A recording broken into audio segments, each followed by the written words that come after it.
company. I'm going to be keeping you company for the next few hours. You are not going to believe the company. This company. You're going to bankrupt your mama's company? At least I have the radio to keep me company. On 93.5 and 107.5, The Fan.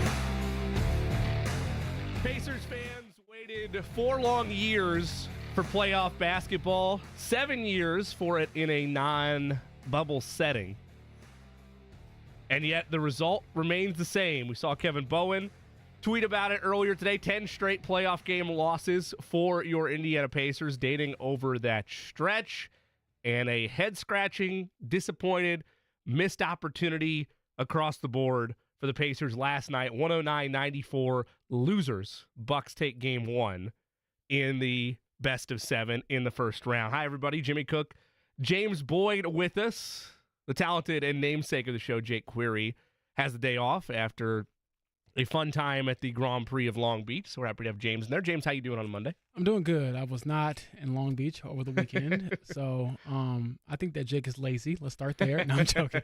Glad to be here. Obviously, anytime I can fill in for you all, I'm willing to do so, and a lot to talk about. Eddie Garrison with us behind the ones and twos. You know him as well as the producer for all Pacers games throughout the regular season and postseason. We'll get his thoughts as well. Eddie, happy Monday to you. You too, Jimmy. Hope you had a good weekend. As to you, James. Appreciate that. AKA Romeoville Kid. It's good to have at Romeoville Kid on Twitter, James Boyd, with us today. Well, let's dive right into last night. The emotions were high across the board. I was excited. Pacers fans were excited. No doubt the team was excited. But once tip-off arrives, the excitement and the happiness to be there and the vibes of, oh, hey, the playoffs are back and this is such a great feeling, those go by the wayside because now it's about making a statement. Now it is about taking advantage of a star player being absent. We knew that all week that Giannis Antetokounmpo was not going to be involved with the Bucks, at least for the early goings of this series, and it's your opportunity to make a statement.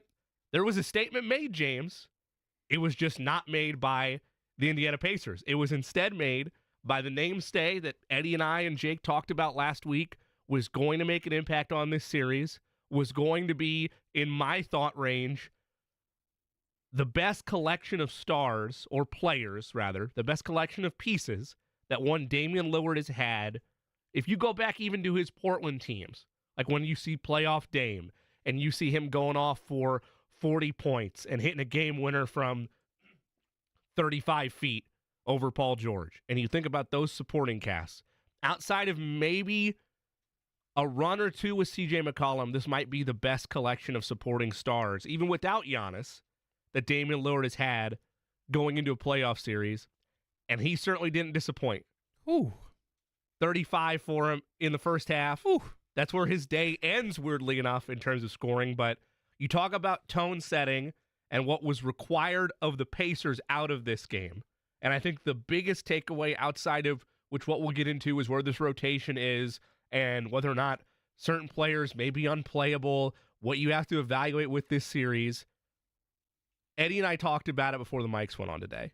And we'll get into Dame, and we can take a lot of different areas of this ball game for where the Pacers had major shortcomings, where after 14 hours or so to grasp it, I'm less, walking towards a ledge, where's this series going, than I was maybe as the thing went final last night. Because I think there are adjustments that can be made. If they're made or not, we'll wait and see. But the biggest takeaway for me, and I think both of you would agree with this, what we saw in the in-season tournament, and yes, Giannis was there as well, but I want to focus on these two players. What we saw out of Tyrese Haliburton and Damian Lillard was two guys that are able to take over a game at any moment. Giannis is certainly in that category, but he's not out there right now. Let's focus on two guys that are in this series, active right now, that played in the in-season tournament. Both guys have the ability to straight up take over games. With Tyrese, there's no doubt, even over this slump, his passing ability is still there. The previous slump, I think he broke out of it. I think we can calmly say that towards the end of the regular season, he was playing better than he did in February. Although some might not feel like that after last night. Correct. And that's the larger point, right? Tyrese Haliburton, and I think he will, because if he does not, this series is not going to go the way Pacers fans want it to go. Not at all. I'm not saying he needs to replicate it and force the issue to a fault, like be pressing and be putting himself in situations to make mistakes, but you need that 30 and 10 Tyrese Haliburton you saw in the play-in tournament. 9 points undoubtedly, James, isn't going to cut it, but you need somewhere of that 27, 30, 35, and 12 Tyrese where he is seeking out his shot and saying, you know what? We're not going to go out like this. I'm going to get into true takeover mode. I'm not going to be as passive. So here's what I'll add to that. He had an off night, but I think a lot of it was induced or caused by him not being aggressive enough shooting the ball. Sure. I think we're sitting here today and we say Tyrese Haliburton had 9 points, but he was 4 of 20 or something. You're like, all right, he just couldn't buy a bucket. Sure. But to be 4 of 7, above 50%, with 9 points in 38 minutes is just not going to cut it. And I understand that it goes against his nature. I've talked to him about this a few times. Trying to find that balance between being an elite level scorer, being an elite level passer, which he is. He's shown that ability throughout his career, and especially this past season. I think he found that balance a lot better than he ever has in his career. However, I'll give him the grace to say, hey, this is your first playoff game, Sure. playoff debut. You know, you're trying to feel it out, trying to figure out, you know, how it's going to be officiated, how to get your teammates involved, all those things. But now you've seen it.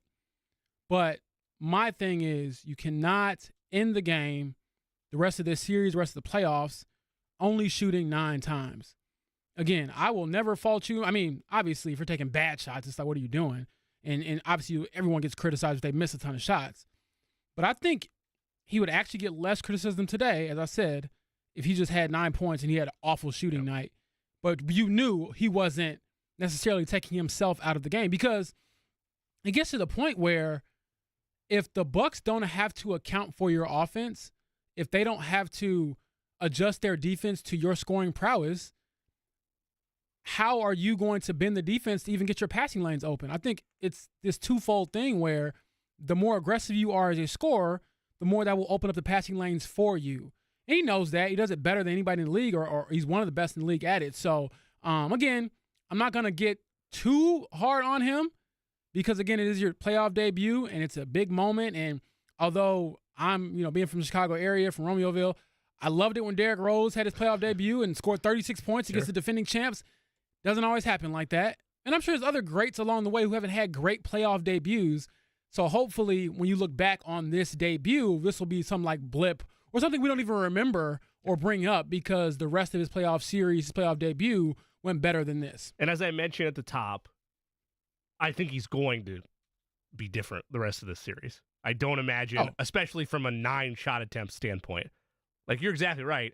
If you're looking at it from, oh, well, he took 20 and he only made 5. Okay, then maybe you can look at it and be like, well, the shot's not there. Maybe there's issues. Maybe there's something deeper within. But when there's only 9 attempts and, off Milwaukee's bench, Pat Connaughton and Jay Crowder outshot you, like it's a tough pill to swallow. However, as we mentioned to start this conversation, he's going to be better. He has to be better. But Tyrese Haliburton is not the brunt force necessarily of the blame out of this thing. And there's blame that can be shared across the board, whether you want to get into defensively, whether you want to get into where the rotations of this game went. But the thing that drove me the craziest out of everything that happened last night, and that includes a 24-2 run or 24-4 run that the Bucks went on the first half. That includes that, and that's not what had me losing my mind. The Pacers, despite everything, despite letting Dame go off, despite looking timid at times, like Ben Shepherd, who has really looked great the last 10 games of the season. You could go longer than that, but if we just isolated those 10, he looked great. He looked confident. Jake put him into his player. He put a hypothetical in front of us of which player that maybe to start the year you weren't sure where his home would be in terms of this rotation to establish himself in a confident role. Who is that player? It was Ben Shepherd for certain. He looked timid. He looked like it was his first playoff game, which it was because he's a rookie. But again, that's not the area where I was driven the most nuts because they get this thing down to 12. Despite all of it, and 12 20 years ago is different than 12 in today's game. Oh, you mean those Pacers-Pistons games back in the day? Yeah, I guess. Reggie Miller, Tayshaun Prince? You could borrow from Pacers-Pistons. I was going more NBA as a whole, but yes, you are correct. It's a different feel going into the fourth down double digits, especially only down 12 or down 15. They were down 12 in this instance. where the vibe is this game's over, let's go see what's going on a different channel, versus that's nothing. That's 3 possessions. 3 or 4 possessions in the NBA. They can get this thing down and be right back in it. All I asked for on Twitter yesterday when they got it down to 12 was it's time to throw your stars out there and let the chips fall where they may. It's time to get Tyrese Haliburton back out there. Right. And Miles Turner back out there. Yeah, that's good. And Pascal had come in late in the third, so he was already out there. But it's time to put those 3 back out there and see if they can chip away at this thing. And if it goes south, if it goes to 20 or 25 early in the fourth, and then you want to pull them, okay, I get it. Maybe game 1 just was not your night. But you're in striking distance down 12. Tyrese, Miles, Pascal, I don't care who else you want to put out there, probably Nembhard and D. Smith, and let's see what else happens. I got Doug McDermott. I got Doug McDermott in meaningful minutes in a playoff game. I still can't believe it right now. Dougie McBuckets. Dougie McNobuckets was what was on display for the better part of the back half of his career and what was on display last night. Like I can't get over. I want to be clear, there is a fine line that's lost today about, do I think this series is done? No, I don't. You can have an honest discussion about what happened in game 1 without saying the thing is wrapped, it's over. And I know you're about to hit me with your usual, Jimmy, social media today, it's not possible. You can't have those kind of conversations. Yeah, I'm so serious. I was thinking that exact thing. You know me so well. But I agree.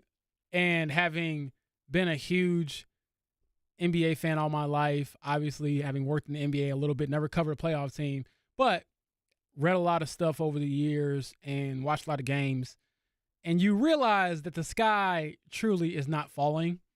And it feels like that, though. I remember listening to a podcast the other day, actually, Kevin Garnett and Paul Pierce, and they were talking about how you're so in it that it's like this added level of stress that you can't really describe, because every win feels like the highest of highs, every loss feels like the lowest of lows, but it's a series.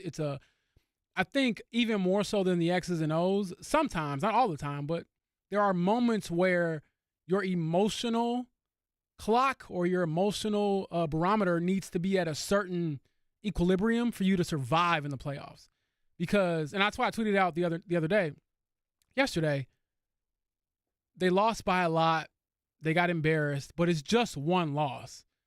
You don't get any extra points for how much you lose by. You don't get any extra wins by how many points you win by. Sure. It is one loss. So the mindset going into game 2 is, how do you just go out there, obviously, and be 1 point better than them? And then it's even. Doesn't matter about point differential, all those things. And so all that to say, yes, it's a bad loss. Yes, it feels like the sky is falling. But as far as in-game adjustments that can be made, I agree that the rotation has to be shortened. Would I have liked to see the starters get out there yesterday? Perhaps. But in my mind, Jimmy, I just thought that the game was over anyway. Not in a loser way. I just mean in a realistic way. But at what point was it for you? Because I still contend going into the fourth, that's your opportunity to put everybody back out there or put whatever you conceive as your best lineup. And I refuse to believe that a lineup involving Doug McDermott is your best lineup. That's an oxymoron in and of itself. At what point for you was it done? For me, it was when they put out that lineup to start the fourth and they go down 20. And then it's like, okay. That's fair. That's fair. Look, in hindsight, I know this doesn't happen a lot on radio. I actually agree with you, and I will change my mind. I will add that I thought it was over, meaning it was over as soon as halftime came and they were down by 1 million. I think a lot of people felt that way. I was like, this is over. I kind of did too, but I'm like, I'm going to stick around and see if there's life.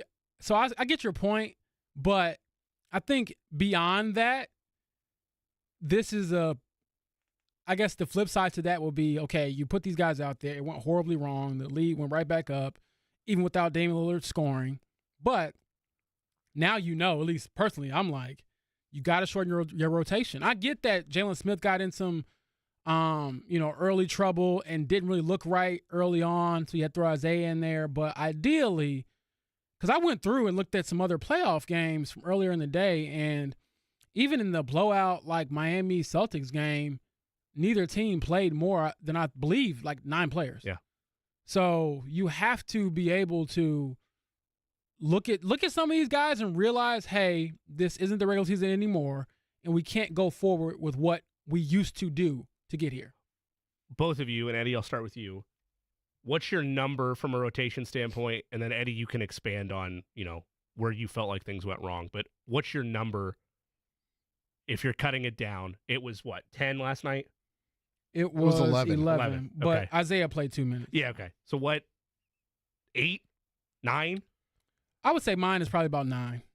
That's what I would say, too, with the 4 bench players being McConnell, Smith, Toppin, and probably Ben Shepherd. You would hope that he plays better in terms of his minutes, because certainly on the defensive end, Doug is a liability, and you saw that at the end of the first half, I think, with that Lillard 3, comes out, defends Lillard, then just walks away from Lillard and hits that big 3, and it's like, what? I'm not entirely sure what you were thinking there when you're leaving the guy who's got 32 points wide open, but Smith didn't inspire a ton from me, but there's no other option on the bench. Right. From a depth no or rotation standpoint, yeah. unless you want to make the argument for Isaiah Jackson, and he also didn't look No, great. and that's another thing I want to point out. Miles has to obviously be. Well, I guess there is one other. Sorry, James. There's one other, but I don't think anybody's ready to throw him to the Wolves just yet. In theory, I guess you could put Jarris Walker out there, but I don't know that. I don't know that's. Well, let's get this back on track. I mean, but in all seriousness, though, like, it's not like it's Walker. I think is going to be a solid player one day. I just don't know. I'm not advocating to be clear. Yeah, I'm not advocating to throw him out there right now. The other part of this, too, that I want to make note, in the play-in games and through the first game of each tournament series, playoff series, the home team won. A road team is yet to win. Oh, it was incredible. Yeah. The Lakers beat the Pelicans in the play-in, and that's it. It's been all home wins ever since. Yep. Yeah, and I'll say this. I understand that the roster construction in this series doesn't really help the Pacers in a sense, because unless they're – and I forgot, we buried the lead. They'll shoot better than they did. Oh, yeah, no. We're They'll going to get shoot to that a at some lot point. better. 8 for 38 is in the same column as Tyrese Haliburton's performance. Yeah. If those repeat themselves, you're going home in 5. Yeah, I looked at that and I was like, at some point, it became laughable, because I'm like, these are wide open shots that they won't miss all of these shots. I mean, you won't see them hitting the backboard on shots. You'll see them hitting the rim at least. I think it's nerves, getting down by a lot, then the Dame onslaught. Like, it becomes a lot. So I don't expect them to, because they're professionals. I'm like, these guys shoot too often and too well for me to think that this is going to be the norm going forward. However, I will say that, everyone's talking about, this is what we did to beat them in the regular season. That ain't the regular season no more. And the lights are brighter. And I think this is when you start to see who's a real performer. Not like a star, but you need role players that are going to show up. And case in point, one player that I absolutely love to watch as a role player is KCP for Denver. Plays defense and always hits the big shots. Perfect 3-and-D guy that anyone in the league will be happy to have. And so those are the guys you need to, sort of get settled in. But obviously, more than anything else, I think you need your star player to step into his role and at least, go toe-to-toe with Damian Lillard, because if it's just one guy going off and our guy isn't, you can't win like that. I know Tyrese, he's going to be hard on himself. He's not going to be satisfied with that, and I expect him to come out and be a lot better. It was either you or it was Tony East. I can't remember who it was tweeted me. this. If it was a good if it was a good point, it was me. A good point, so I guess that inherently it was you. Yes. It was after the game last night, and it was during the regular season series, which the Pacers took, 3-1, right? Am I correct on that? It was 4-1. 4-1, Yep. okay. Pacers took 4-1. The Pacers treated the regular season series like it was a playoff series, and the Bucks treated it like it wasn't. And then last night, the Bucks treated it like it was a playoff series, and the Pacers didn't. Yeah, I think it was not about the way they prepared, but the way they played. Do you remember the Damian Lillard quote, be careful when the tables turn? Sure. The tables turned, and not in a sense of like, oh my gosh, the Pacers are going home, but it turned from a standpoint of this pressure got ratcheted up, and you're no longer playing for this somewhat meaningless in-season tournament trophy, where now this is you lose and you go home. Yeah. You don't just lose and leave Vegas. You lose and start going to Cancun and stuff like that. Only three Pacers played like they weren't feeling the pressure of a game one. Siakam? Yes. Who's the other two? Miles Turner I think there were flashes where he clanked, but he didn't look like he was not supposed to be there. I thought he played with some force too, honestly. In the second half, yeah. He played with some force. And TJ McConnell, because he's still the only thing that kept that second unit afloat. I know there were lapses sometimes, but I mean in terms of that second unit at all looking like it had a pulse from a scoring standpoint, yes, he was dishing to Siakam quite a lot, but you still got a double-digit effort with a couple of nice passes. Some bad ones too, but you guys both gave me eyes. That's just where, to be clear, that is where this team was from a bar standpoint. Go ahead, Eddie. You look at the three players, and it was the three that had playoff past experience. Varying degrees of success, to be clear with those three, but those are the only three I can take away and say, you know what?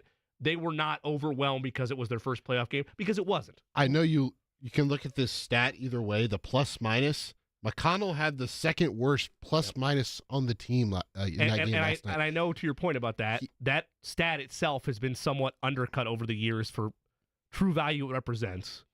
Correct. That's true. I will admit, he was not perfect, but more often than not, I was yelling at other things that were happening than why is TJ McConnell out on the floor? Yeah. That never happened for me. To add my own 2 cents to this, I will say, and the play that comes to mind that bothered me from TJ McConnell Please tell me it's the one I think you're about to say. Yes, when he shot the three, missed it, they rebounded, they kick it back out to him, and Tyrese is wide open. And he looks off. He looks him off and shoots it again. And we all know percentages. I don't care what the percentages are, honestly. Tyrese being in a slump earlier this year, he's a better shooter every day that ends in Y, and that pass has to be made. So that was even weird to me. I was like, and then this is not like it's going to be some trend. Oh, my gosh, what's going on with TJ McConnell? Siakam's really the only one that didn't have a boneheaded moment. Exactly. Like, but even Miles Wells, he played in the second half. Yeah, but that wasn't an instance where I'm like, oh, my gosh, TJ McConnell and Tyrese Haliburton are beefing. Like, what's going on? No, but it was sort of like this microcosm of a very weird game that the Pacers struggled to sort of feel out. There's one point I want to bring up with McConnell, and I know he's been so beloved this season with what he's done off the bench, but like... And good, correct? Usually that belovedment for him, Eddie, and then go ahead, I apologize for stepping over you. Usually that belovedment for him has just been the rabidness of the fan base. He backed up and deserved those flowers for a large part of the second half of the season. Correct, yeah. And the part I want to bring up in terms of a question that we can get into later, because I know we're running close on time here, is with the way he operates that offense and how quick he is to make shots, does it put the defense in a compromised position because he's trying to rush it up the floor so quick? He gets inside, clank, and if it's a miss, the other team has an easy opportunity in transition the other way because the Pacers' offense is still coming down the court. Does that go, though, for any piece of this offense because that's the pace they do want to play at? Like, aren't you inherently putting yourself at risk? Perhaps, yeah. That's something we can get into later. Yeah. James, I'll let you, since you are, guest honors and fill it in for Jake today, run through. Yes, we have a usual appearance from Mike Chappell, and I believe Dustin Dopirak will join us as well, but run through for our listeners. We've got a great show lined up today. Yeah, so we will have Jim Owczarski. He covers the Bucks for the Milwaukee Journal-Sentinel. We'll have him coming up at 12:30. We will have Dustin Dopirak, who covers the Pacers, obviously, for the Indianapolis Star at 1 o'clock. We will have Chappie at 2 p.m. Mike Chappell covers the Colts for Fox 59. And then at 2:30, we will have Nubias Wilborne, who covers the Titans for alltitans.com, Sports Illustrated. So, exciting day. Good balance. Of course, we're not going to waste having James in here. We would try our best to see if we can get some true serum into him. Maybe he's heard anything about what's happening on Thursday because this is still a big week across the board. There's still plenty of Pacers playoff games to be had, and of course it is NFL Draft Week as well. You can follow James on Twitter at RomeoVilleKid, and of course, if you aren't already, subscribe to The Athletic and get all of his work. It is tremendous all season long, but especially in the offseason as we're leading up to draft time. Still more on Pacers Bucks. Why did things go so well for Milwaukee? Jim Owczarski, who covers things out there for the Bucks, will join us around the corner. It's James Boyd, Jimmy Cook, Eddie Garrison with us as well on Query & Company on The Fan. The laundry room. For as long as I can.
Welcome back to the DriveHubler.com studio here in downtown Indianapolis. I'm here with Eddie Garrison, Jimmy Cook, and I'm James Boyd. You're listening to 107.5 The Fan. Obviously, we talked a lot about this Pacers-Bucks series in our first segment. We now have Jim Owczarski, who covers the Bucks for the Milwaukee Journal-Sentinel, on the line. Jim, how you doing, my man? Do you get any sleep after a playoff game, or are you just wired like the players and you just stay up? No, I didn't do much in that way. No, but it was fun though. After a game like that, in particular, a sort of a transcendent performance. You come home, you got a little bit of a buzz. That's what it's about, right? I do think that's what it's about. It's also about Dame time, clearly, because they brought him there to do that. And I just want to see, what was the reaction maybe post-game from that locker room? Obviously, they knew going into the game they wouldn't have Giannis, an MVP, two-time MVP, Finals MVP, all the above. But they did have Damian Lillard. How do you think that maybe just reinvigorated and reinforced that belief that they can win without Giannis if needed until he's available to return? James, it's kind of interesting. I don't think they didn't have that belief, to be honest. Without Giannis this season, and now granted, he played the most games he's played since he was very young this season, so they had him for most of the year. But they had beaten the Los Angeles Clippers, Oklahoma City Thunder, and Orlando Magic without him.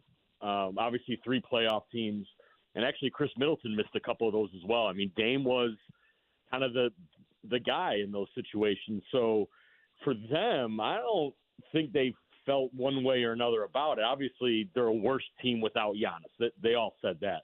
But they definitely had a lot of confidence.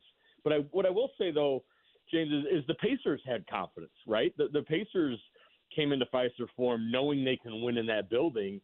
And I think getting game one, protecting home court, having the best player available play like it, definitely, help things.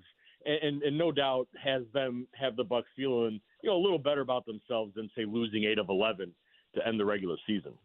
Just one quick follow-up, Jim. I know you said the Pacers came in there knowing they could win, believing they could win. However, as the, opposing reporter or the reporter that's covering the team that is going against the hometown team here in Indianapolis, which is the Pacers, did you see them maybe get a bit shell-shocked with the onslaught of Damian Lillard threes where you're just like, okay, how is this possible? I don't know if it was Dame as it was maybe the fact that it was a playoff game, and other than Pascal Siakam and maybe Miles Turner many, many moons ago, this was the first go-round for a lot of those guys. And Pascal Siakam looked like the only guy who was like, yep, this is what we do. So I don't know if it was so much Dame doing his thing as it was maybe just the overall, we've been off for a week. We've been waiting for this. It's a playoff game. There were some shots early by the Pacers that, for the Bucks too, that just missed everything, so long. You could tell they'd been off for a week and were just really amped. So I don't know if it was a Dame thing. I think it was more of just, all right, here are the playoffs, and some of those guys may be feeling that extra adrenaline. Jim Owczarski joins us, covers all things Bucks for the Milwaukee Journal-Sentinel. And on a side note, this is the first time in my life I've had all variations of our name involved here. We got James Boyd, Jimmy Cook, and then Jim Owczarski all on one connection here on The Fan.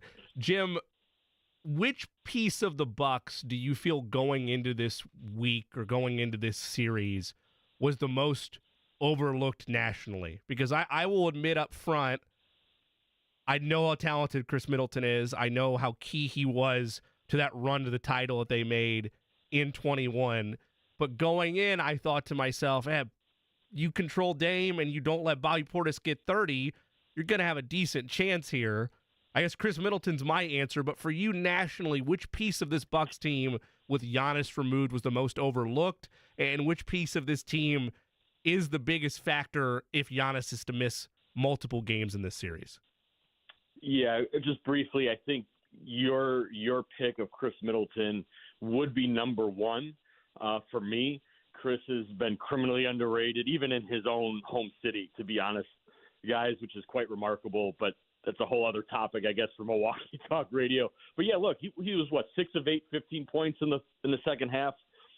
Effectively closed out the Pacers once they got it to 12. People tend to forget how good he really is. Real quick, guys, 21, 6, and 6. Those are his averages in his last 8 playoff games since that finals run. He's a real dude in the playoffs. Real dude, and on almost 50, 40, 90 splits. But now, broadly on a national level, look, I understand why Doc Rivers has the rep he does. But look, if there was this is not a referendum on his hire per se, but I would say the way the Pacers handled the Bucks for 4 out of the 5 games under Adrian Griffin really showed why the Bucks made that change. And so on that national level, I think people kind of forgot, like, this is why they hired Doc Rivers, and it was because he can raise the floor defensively. I have to imagine the Bucks, the Rick Carlisle and his group and the Pacers saw a much more connected Bucks defense, a much more disciplined Bucks defense, and a group, frankly, guys, that knew what they were doing. Now, I'm not saying the Pacers aren't going to score 120 points Tuesday. They're not going to miss their first 14 threes, right? But the Bucks are a better defensive team than the Pacers saw way back in November, December, January, and I think that's what was lost in this. It was all about the record and these guys being hurt and people doing the body language police with Damian Lillard, but it was Chris Middleton's healthy, and Doc Rivers was hired to fix the defense, and while it's not dominant, it's better than it was.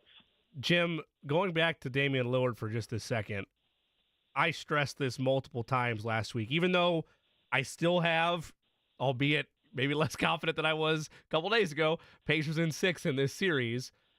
I expected Damian Lillard with what I feel like is the best semblance of supporting cast that he's maybe had in his whole career, even without Giannis out there. I mean, some of those Portland teams with McCollum were really good, but I don't know. There's so many good pieces that he can work with that I feel like this is maybe the best collection of talent, but I also knew he was going to take over.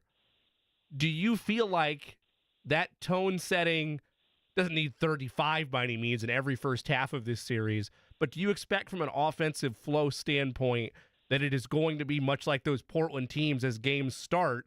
Hey, Lillard's going to control this, and whatever he wants, he's going to go get. It is interesting, and I asked him about that after the game, about not trying. He took 5 shots in the second half, didn't make any, and it was sort of like, well, why didn't you continue to force the issue a little bit? And part of it was the Pacers started doubling him at 93 feet, right? But he said that, and he has said that this is the best team he's ever played on. He's like, Chris Middleton's over there. And again, on that national level, a 3-time All-Star NBA champion might not be very sexy. But again, that's someone who's done that. Brook Lopez, again, maybe not that sexy of a name, but Brook's the all-time leading scorer still for the Brooklyn Nets franchise. Like, if you need someone to go get a bucket, Brook can do that too. And obviously Bobby Portis got himself going. So, look, if he comes out and hits 6 of his first 7 shots, they're going to ride that momentum. But if Andrew Nembhard isn't called for those fouls in Game 2 and Dame is 1 for 7 to start, I don't think he'll have any problem sort of facilitating a little more and taking advantage of the attention in a different way. Because, yeah, you're right. Like, I think he has trust in all of those guys because the core of that group, is still intact from when they won a title in 21. Jim, I know you haven't been to Bucks practice just yet, and I'm assuming you all will ask about Giannis and his status for Game 2. But just overall, were you able to see him? I know he was at the game, obviously. Did you see him, his interactions with his teammates, his spirits? What can maybe you glean from that to just see perhaps where his mind space is? Because having read, or I'm reading right now, the Giannis book and about his life and things like that, this dude will never miss a game unless he absolutely has to. So just to sort of see it eating at him, what has been your assessment of how he's handled that and maybe how he's tried to lead the team in other ways? Yeah, look, he's definitely a little stir crazy. This is not and he has missed games. He has sat out games. He's, I guess, more understanding, because I won't say accepting. He's more understanding of the medical process as he has gotten older. But again, he's been hurt a lot of these playoffs. 2022 against Boston was the last time he was fully healthy. Prior to that, it was 2019. I mean, he's unfortunately suffered some injuries that have knocked him out of games and limited him in the playoffs. So, he's dealing with that personally. But now in terms of on that team level, look, he's still engaged.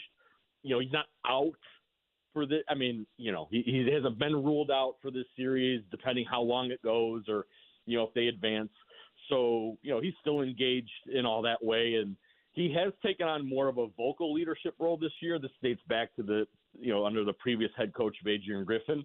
So he's still part of that, right? But you're right. For the most part, though, it is eating at him that he cannot participate, which, again, I think if you're the Pacers, look, they've got nothing for Giannis. I think he's averaged, 45 a game against them the last 2 years, or this year maybe 36 plus.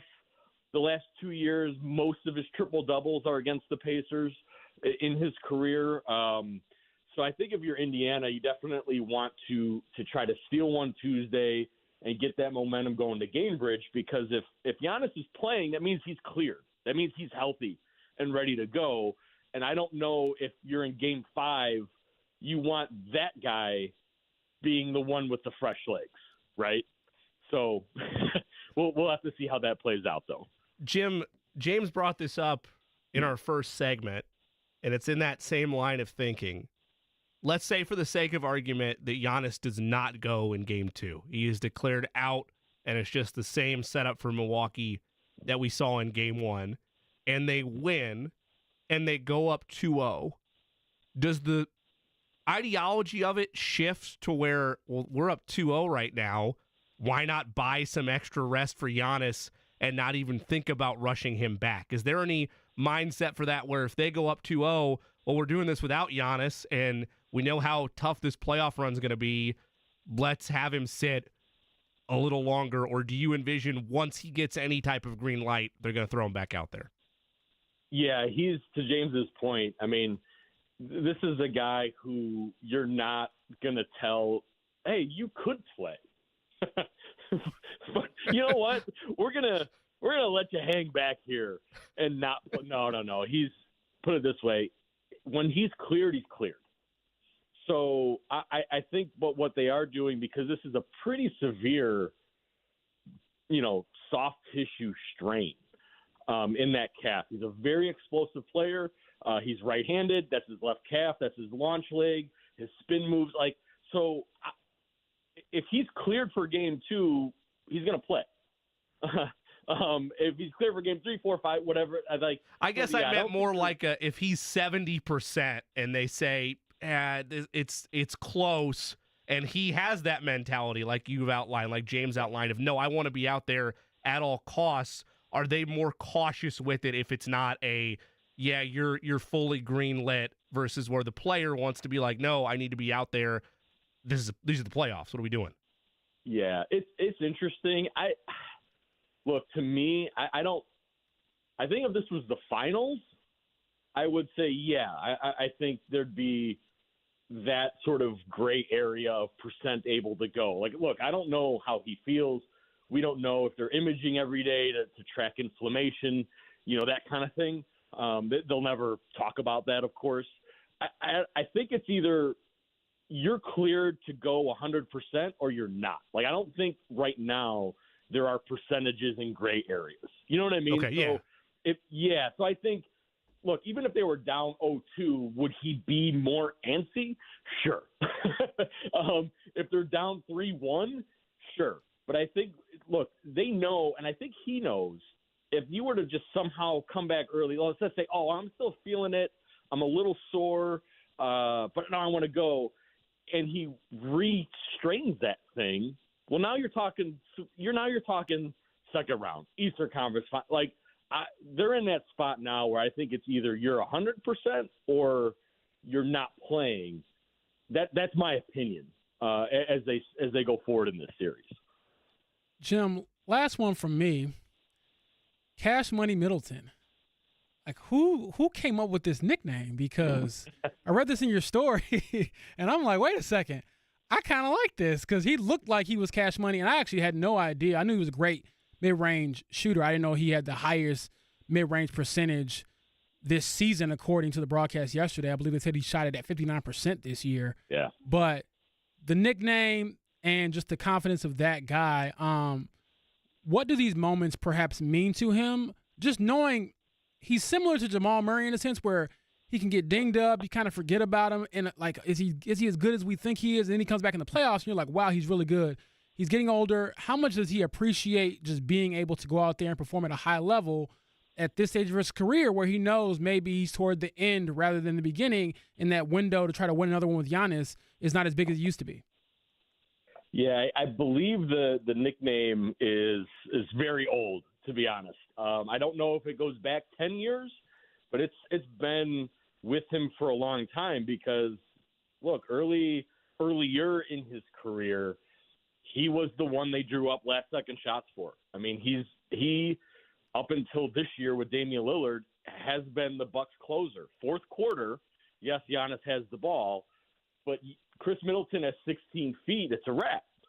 You know, like that's how their playoff run started. He had a game-winner turnaround jumper against the Miami Heat in Game 1. And then, look, locally, guys, you know, he put up 35 and 15 in Game 3 against the Brooklyn Nets when the team scored 89 points. That was Chris Middleton cooking to save their series, their championship run that year. And then Giannis gets hurt against Atlanta, and you know he scores nearly 60 points in the final two games. If they had invented the Larry Bird Trophy for Conference Finals MVP a year earlier, Chris Middleton has that on his mantle. You know, he's the one who puts up 40, you know, in Game 4 of the NBA Finals. You know, that like this dude is, and that, you know, and I mentioned his stats just in the last handful of years. He's that guy for them, and he has been. Again, he's just not someone who ever gets those headlines. And yeah, it's a cool nickname because he has been that, James. And yeah, he knows where he's at in his career. He's had a bunch of injuries, some freakish, you know, some bad luck, but he is healthy, and he's definitely one of those guys who sort of rises to that occasion, if you will, in the playoffs. He is Jim Owczarski, covers all things Milwaukee Bucks for the Milwaukee Journal-Sentinel. If you're looking for the opposing viewpoints throughout the entirety of this series, running it inside the Bucks locker room, Jim is the place to go. You can follow him on Twitter at Jim Owczarski. Thank you again for making time for us. Looking forward to reading your coverage throughout, and hopefully at least from a neutral, if we step back to a neutral standpoint, this winds up being the thrilling series that it was in the in-season tournament. Yeah, man, thanks for having me. Looking forward to getting down to Indianapolis here in a few days, one of my favorite cities. Thank you, Jim. Appreciate you, sir. And he's right. If the Pacers are able to get Game 2, a lot of things shift in terms of going back to Gamebridge. And I can't state this enough. We're going to talk about it during the week. But they referenced this on the broadcast in Oklahoma City last night for Thunder Pelicans. It'd been the first playoff game for the Thunder, I think, in 5 years at home. Yeah, it was like 5 years for them actually being at their home arena. Yeah. I expect that same energy at Gamebridge. Yes. Even if it's 2-0, and I don't think it will be, but even if it's 2-0 Milwaukee, that place is going to be rocking because they've been hungry for the playoffs for a long time. When we return, we will look further at where things went wrong for the Pacers, throw out our lineup changes or maybe rotation shrinking that we would go through if you're game planning for Game 2 before the Pacers look to try to even the series at a game apiece. Where's rotation need to change the most? We'll get into that. Plus, top of the hour, Dustin Dopirak joins us on The Fan. Don't miss the exciting World of Outlaws and USAC Sprint Car.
Back here on a Monday on Query and Company. We have a ticket giveaway a little bit later in the show. Tickets for the GMR Grand Prix. Saturday, May 11th, when that gets underway.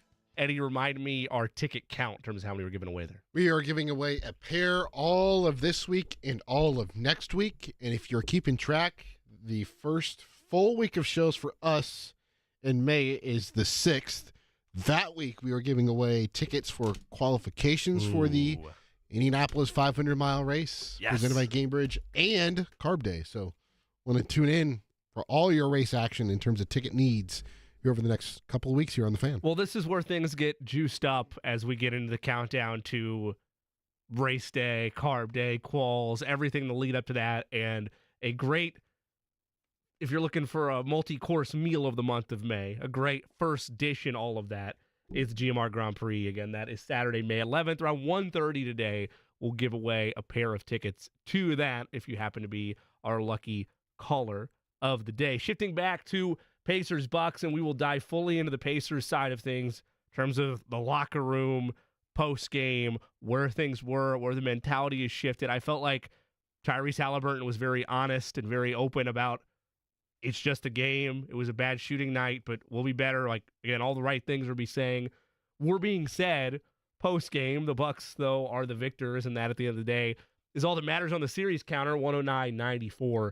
The final. James Boyd's here with us in studio. James, we talked about it a little bit in our opening segment, but if we're looking at areas where, if you're Rick Carlisle, if you're this staff, and you're looking at tightening things up, and maybe ultimately they won't. Maybe they will keep things where they're at from a rotation standpoint. There were spots where the second unit wasn't dreadful, but it felt like they were out there too long. I needed more of the regular stars, especially late in that game. You didn't get it. But let's say for the sake of argument that there is going to be a modification from the rotation standpoint. James, I'll let you go first, followed by Eddie. Then I will go to back things up on the caboose. Where are you chopping things in what was an 11-man rotation last night? Granted, it was only 2 minutes for Isaiah Jackson. Remind folks the number you'd go with and who makes that cut in terms of coming off the bench. I would probably, like I said, go with about 9 players. Isaiah probably wouldn't play going forward. And again, he played because it was sort of an emergency yesterday, and obviously didn't last long because he couldn't survive out there. And I just think that comes down to him not being strong enough to like bang and bump a guy like Brook Bobby, Lopez. Brook Lopez and Bobby Portis, but definitely Brook Lopez, who to me he looks and moves like a giant. Yeah, but he's so skilled. So no Isaiah, and then obviously no Doug McDermott. And no disrespect to him, he's a great shooter and all those things. But I think what I've learned, again, being a huge basketball fan, being a reporter, and having to sometimes go from, okay, I kind of know about this player, I remember him, to seeing him every day, is that there was a reason that Doug wasn't getting a ton of minutes in San Antonio these last few years. Yeah. And, I remember at the trade deadline talking to Chad Buchanan, talking to Rick Carlisle. They're like, oh, yeah, he can replace some of the shooting that Buddy Hield, took with him when he departed. But the bottom line is Doug McDermott probably isn't a playoff player. Yeah. Buddy Hield, getting in for the first time, credit to him with the Sixers, I think would be a playable person in this series. Yep. And obviously an elite shooter. So that's where I would cut down on my rotation. And then I think, obviously, you want you guys to remain fresh and remain healthy, but you manage the minutes and you manage the rotations all year long so that when you get to these moments, you can ride your horses.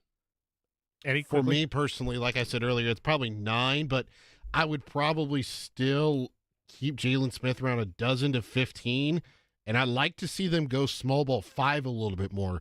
Try to get into their flow of offense a little bit more up and down like they were during the regular season with Siakam at the 5 and you put Obi Toppin at the 4, but I would only specifically do that if Bobby Portis is in there at the 5 for Milwaukee and Brook Lopez is on the floor, because then if you go small with Lopez and Portis on the floor, you are just outsized big time with those two. So I would keep it around that. I would like to see Tyrese probably in the 40-minute range instead of 38 minutes.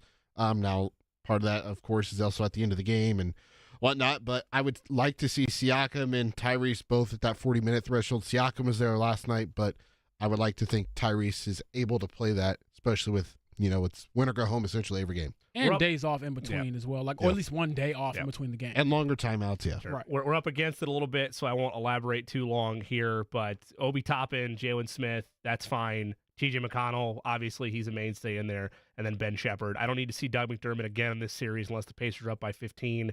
Isaiah Jackson felt like he got outplayed in the brief minutes that he was in there. And even Jalen Smith, to Eddie's point, I don't know if any more than 13 minutes is stomachable at this stage. I don't really pay attention as much to plus minus, but to Eddie's point about McConnell looking lost out there were times where I felt like Jalen Smith either was lost or got bullied, especially from bigger size with the items and players that are being thrown out there by the Bucks. That said, you don't have a choice from a depth standpoint. Jalen Smith has to be out there to some extent because of your other options, unless you're all of a sudden going to turn Jarris Walker loose. Rough one for the Pacers. We will look more at that game one loss and look how things can improve, where they need to grow and respond in game two on Tuesday with our next guest. He covers them in beat writer fashion. Dustin Dopirak of the Indy Star joins us next. Hey, JMV, here's something that we absolutely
Company on a Monday. No Jake Query today. Well-deserved day off for him, coming off the Long Beach Grand Prix. I don't know about well-deserved.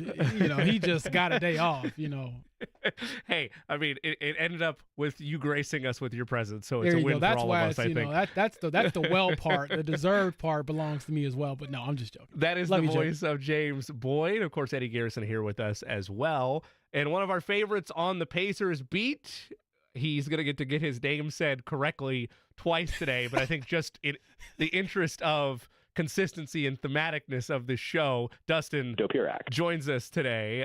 Dustin, I know you're disappointed that you don't get that throughout the course of the interview today, but it felt like we'd be doing Jake a disservice not to continue that in his stead. How are things? We're making a tradition now. I really like it. I'm entertained by this, but things are good. I apologize. I'm walking through Milwaukee as we speak, so you're about to hear some church bells that I'm walking by. Yeah, right I was going to say, are they still excited about Dame's 35 last night? Is it still carried over into the afternoon? That's what they do. Is every hour on the hour in Milwaukee when Dame goes over 30, there are church bells that ring. And so, there's a service just for Dame, and that's just how it goes up here. A service for Dame. You need a service for the pay. They in there praying. They are. You're right. You're not wrong. It isn't very much a they're in the come with the chapel. Lord moment, trying to regather and regroup from last night. Speaking of which, going straight into that, this was one of the quotes of many from Tyrese Haliburton post game. He said, "It's easy to just say we missed shots, and now we're nervous or whatever. Whatever you all are going to run with," of course referring to Dustin Dopirak and the fine folks in the media, "it doesn't matter. I just feel like we missed shots at the end of the day. The ball wasn't hopping, and they made shots in the first half, and that kind of dug us a hole." Aside from the little jab, and I get it, like that is the namesake of player and reporter relations throughout time, but especially in today's society. But aside from that little jab, I don't think necessarily he's wrong. I think that's the proper mindset you want, especially from your star player. Your thoughts on that and maybe other similar bites of sound that you gathered post-game from the Pacers after the loss? Yeah, I mean, you could go a bunch of different ways with that. I mean, like, the way I was kind of approaching it was part of the reason it looked like you guys couldn't shoot is it looked like you guys were nervous. I mean, like, I think in a way I was giving them a lifeline for saying that they're like, you guys aren't an 8 of 39 shooting team. You're generally better than that. Again, a lot of the shots they got were really good shots, and that was kind of the problem is they missed wide open threes. I mean, like, you wouldn't go so far as to say gimmies because no three is a gimme, but like, he had every reason to say, well, I like what we got. It's like, well, you should make some of those. A few of those should go in. I mean, he only took 3 of them, but they're 8 of 39 from 3, and I think that obviously led to a lot of bigger issues. It became harder to drive on them because I think the Bucks started just daring them to shoot threes. They were going to wall up on drives, and we trust at this point, after you've missed your 14, that you're not going to make a whole lot tonight, and we can do that and not really get burned. So, I mean, I think, now it is the mindset that you probably want. It's like, they just didn't go in, it's a bad day or whatever. But, I mean, I think guys that had been there before were like, oh, this is what it looks like when a team isn't quite ready for this. It's their first time through the order, and they're figuring out, oh, this is what it's like. And Mathurin was basically like, we got punched in the mouth. Like, that's what it was. And I think, end of the day, that's the overall theme, is that these guys, they did come in and they found out what playoff basketball was like. And for as much as they were talking about it, as much as they were trying to prepare themselves, they weren't really prepared. It's not that they weren't prepared for the Bucks. They just weren't prepared for just the environment, for the intensity, for just the how the degree to which every possession matters. I mean, for all the time they spent emphasizing and speaking about that and whatever, it didn't show up. Once the lights came on, they were looking around and it was loud, and Dame was going off for 35 in the first half. Dustin Dopirak. He sounds like he's in a movie or some commercial. That's great. But I'll add that to your point about, asking players, and I've been in this situation as well where it's a bad loss. I think my closest example to that would be when the Colts fell just short of the postseason this past January. You're going in the locker room and no one wants to talk to you anyway. You're trying to figure out what do you ask. A little different because the Pacers season is continuing, but 2 things you should tell Tyrese, you're undefeated as a writer because you don't go out there and play. But in all seriousness, what is that nuance like maybe for listeners out there when you're trying to obviously recap what you just saw, but you're trying to glean some perspective from the players who were involved, because ultimately, as much as we love to read your writing, it is powered and sort of shaped by the responses, not all the time, but sometimes you get from a locker room that obviously is kind of feeling the brunt of that playoff weight, that playoff loss. Right. I mean, I think I you obviously know this stuff. It's like you're constantly trying to sort of, take everybody's temperature and figure out like, all right, like what are they going to go for and what are they not going to go for? And like, sometimes you're really hedgy about what you're asking, and sometimes that works, and sometimes it doesn't. Sometimes you've got to come out and be blunt. You're figuring out each individual guy and saying, okay, where's this guy at right now? And oddly enough, I mean, like Haliburton I've seen him way worse in terms of like, I've got video of it. Like I've seen him way more upset. I don't want to talk to anybody. I'm not interested in playing around with any of your, narratives today, sort of thing. I mean, this time it was seemingly more like, all right, that was game one. That was it. We're moving on. But he, I had more opportunity to kind of take chances there, but he just wasn't not going for it. But I've seen it worse. My apologies. It's still windy. Yeah, I was going to say forecast currently in Milwaukee 16 miles per hour with 64 partly cloudy skies, and we're feeling all 16 miles an hour there, clearly. You sure are. All I heard was that this is a Pacers opportunity to just open a window at the Milwaukee practice facility, get Dame off his game for game 2. Maybe it'll blow Giannis, over a little bit as well. Keep him out for game 2. No, I'm joking. I love this. let's stick with this trend. I'm entertained by this. But yeah, I mean, so more or less, I think it was just a case of, they weren't trying to play into too much, and they were just trying to move on. And I think, they did enough in the second half to be like, all right, like, we have our feet set now. Like that first half was a mess, but it was game one. It was the first time through. Like maybe we're past that. We're past the jitters. That part's over. We can just be normal and play basketball again. He covers the Pacers for the Indy Star. Dustin Dopirak is our guest. Always nice to have him along for the ride. Dustin, for the Pacers, how much of the pressure that is outside narratives roughly going into this series, but is now a reality of missing an opportunity to steal a game on the road when a star player is absent? How much is that at this stage felt or magnified, knowing that Giannis probably won't go in game 2, but he could be returning at some point in this series? Yeah, I mean, I think the also part is that you still do have another chance. I mean, I think they have to look at it as, okay, you missed an opportunity there. You're not going to go into Milwaukee and take both. I mean, I think you have that sort of glimmering hope. Are there any coffee shops by chance you could duck into? Is there any wall you could stand up against? Yeah, I'm going to get to this wall. I'm in particular in a wind tunnel where I'm standing, so I'm going to try to get to the nearest building and stay there for a second. I'm almost there. I've got another 10 feet until it's going to calm down. I hope it will. Anyway, I think that they know they lost an opportunity, but they have one more, and I think that might be a situation where it's like, okay, like now you've got your feet set, now you have a sense of what this is like, now you realize it's just basketball, and so maybe then, all right, you've got another chance, you've got another opportunity. It wasn't the only one, where it's like, obviously if you came up, if this was game 5 and he was only going to be out for one game and you needed to get one on the road and you hadn't yet, then there's an additional level of pressure there. But I think just the fact that you have a second one and you can say, okay, let's settle into this thing. Let's feel like this is normal. It's just basketball. We played this all the time. We've beat these guys before. Let's not make it too big for ourselves. I mean, I think that gives them a scenario where they can turn it down a little bit and they can look at a few things that went right in the second half and say, see, we can do this. We can play this game. We've done it before. And they can kind of play off that and reduce a little bit of that pressure. Unless you have a side gig as an airbender, it appears that you have found the wall, so we are good now successfully. Yes. Dustin Dopirak is our guest. Dustin, one thing that bugged me the most last night, which was going into the fourth, despite everything that happened, they cut it to 12. And it's like, all right, this is modern NBA. That's basically 4 points 20 years ago. No problem. They didn't get right back into this ball game.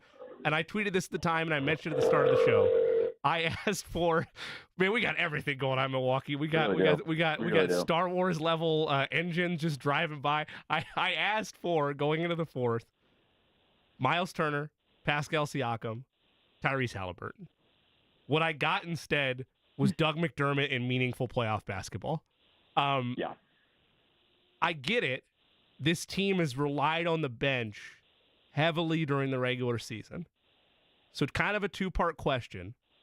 At what point does tightening of the rotation have to happen? Like, do we need a larger sample size to know, yeah, things need to tighten up? And have we reached a point where I get why they acquired McDermott, but he's maybe unplayable and shouldn't see the floor unless it's garbage time? The only reason that I maintain the idea that maybe you have to play McDermott is that he has the most career threes of anybody on the roster. And there was at least a couple occasions toward the end of the year where I saw him take and make a shot that I didn't see anybody else currently on the roster that could take, that I said, you know who used to be able to make those shots? They don't have anymore? Buddy Hield. Sure.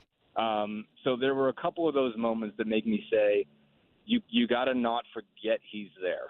That just maybe there might be a time where he makes sense. Let me slightly rephrase that then, because I don't mean to cut across you, because I get that standpoint of it. But I guess what I was more looking for is it feels like there's a moment where regardless if you're trying to match minutes with Dame or if you're trying to match minutes with Chris Middleton, at some point, especially in a game like that, if you're down 12 and you have one last run to go at it, I would rather see the stars out there. And then if you fall behind like you did without them, where it's 25, then okay, if you want to pull the plug, I get it. But I'd rather give them that bite at the apple to open the fourth. Yeah, no, I mean, I agree. I don't think you're wrong there. I think it's obviously a question of, all right, like what were you sensing in terms of, like rest and making sure, and like you obviously don't want to burn them all out in game one, but obviously you have to look at this as the stretch run, and you're supposed to, ask a little bit more from your stars than you do, during the regular season. Like you're getting down to it. You don't know how much longer you're going to be playing, so you can't act as if they've got another month and a half to play. I mean, you have to make sure that that happens. And so you got to make sure those guys are on the floor. And so, I think it was a fair critique to say, he went too far with the bench as a whole. Yes, I mean, he ended up playing, 6 bench guys. I mean, obviously some of that was because they didn't feel like Jalen Smith was playing well enough to give Isaiah Jackson some minutes. I mean, he obviously wasn't thrilled about what was out there. But I understand feeling like, okay, like if you want to run up and down the floor, the only way to do that is to dig into your bench a little bit and, be able to have some fresh legs out there. But on the flip side, yeah, you are having some minutes where you don't have Pascal and you don't have Haliburton and you don't have Miles. And so it's a question of, all right, when is that really burning you? So, no, I mean, I think obviously Rick has to ask himself the questions as to how far he needs to push this. Obviously, the bench was the best in the league this year as far as scoring, but again, the playoffs are different, and that changes things. So he does, I think, have to be constantly asking himself how far, how much he should be asking from his bench, when he needs to tighten up, when it's time, when the guys have proven that they can't be out there for certain matchups or against certain teams, and then adjust from there. So I mean, it's a big question, I think, for him going forward in terms of how he's going to handle that. McDermott in particular, again, I feel like again there might be an opportunity where it makes sense for him, and you want to see him make a couple shots and then see if he can ride that, because you don't have a great other off the ball, true off the ball shooting option, maybe other than Tyrese, I guess. But all the same, if you can't defend anybody, then then at times you really can't play him if he's out there and Chris Middleton's cutting them up. That's a loss. So it's a question that needs to be asked. I don't know if you could definitely say McDermott can't play anymore at all, but he certainly didn't earn any more minutes last night. I'm scared to say his name because he's going to do the thing. But Dustin, I do want to ask, when you look at this team and how they've sort of been built, obviously they're extremely young.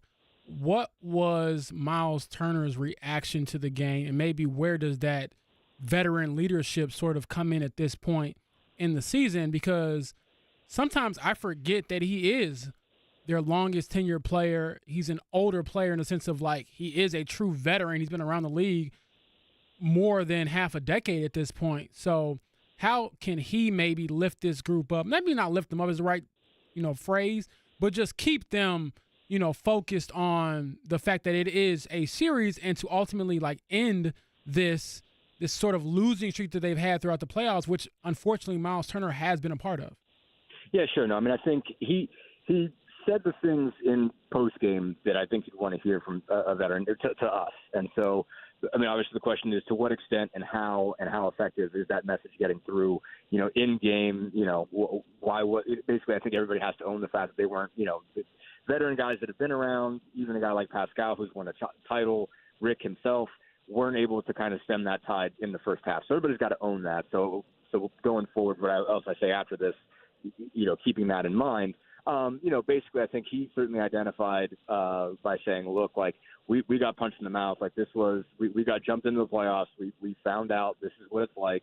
And we got knocked off just our perch there a lot. It was just a case of like, whoa, this is what it's like, man. We thought we were ready. We're really not.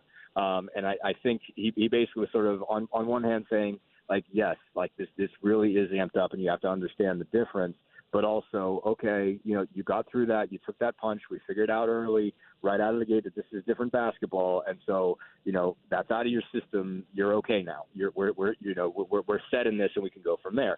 So as far as that was concerned, I mean, I'm sure that's the message you got across in the locker room. And I think just getting that to everybody of like, all right, yeah, this is what it is. This is what it feels like.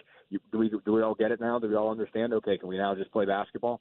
I think that's I'm sure the message he's getting across, and that should, I think, settle them down to a degree. But I think any leader in that position had to be better at that moment in like looking around and seeing, the looks there in the headlights look and saying, we've got to stop this right now, and find a way to turn it around before it got out of hand. Do you feel like the only option for the Pacers to really flex muscles, to turn the tables, as to borrow a phrase from Damian Lillard, as he mentioned in the lead up to this series, to turn the tables back on Milwaukee, is for Tyrese Haliburton to be more selfish? That's definitely a piece to it. I mean, that's for sure. I mean, and obviously, for him to be more selfish, there does a lot of other things do have to happen. I mean, I think, when you're trying to drive on 3 and 4 guys because they're in your way, I mean, there's a point where selfish becomes too selfish. And especially, I think one issue with Haliburton at the end of the day, like as good of a player as he is, it is hard for him to will his way to buckets sometimes because he's not the biggest and the strongest guy. And that is something that I think he's going to find out over the course of his playoffs, how much that matters and the degree to which he's got to do some physical transformation and really kind of, get in the weight room and add some muscle so that he can get in and sort of bounce off some bodies when they're in his way. And I think that's a little bit harder for him. But, I mean, he's got to hunt more than 7 shots. I mean, obviously I understand where Rick Carlisle is coming from and saying, it's more about him as a creator. Let's not get too up in this conversation about how many shots Tyrese makes. But on the flip side, it's like, yeah, you're doing that because you don't want to see the narrative out there. Like, I get why you don't want me to write this.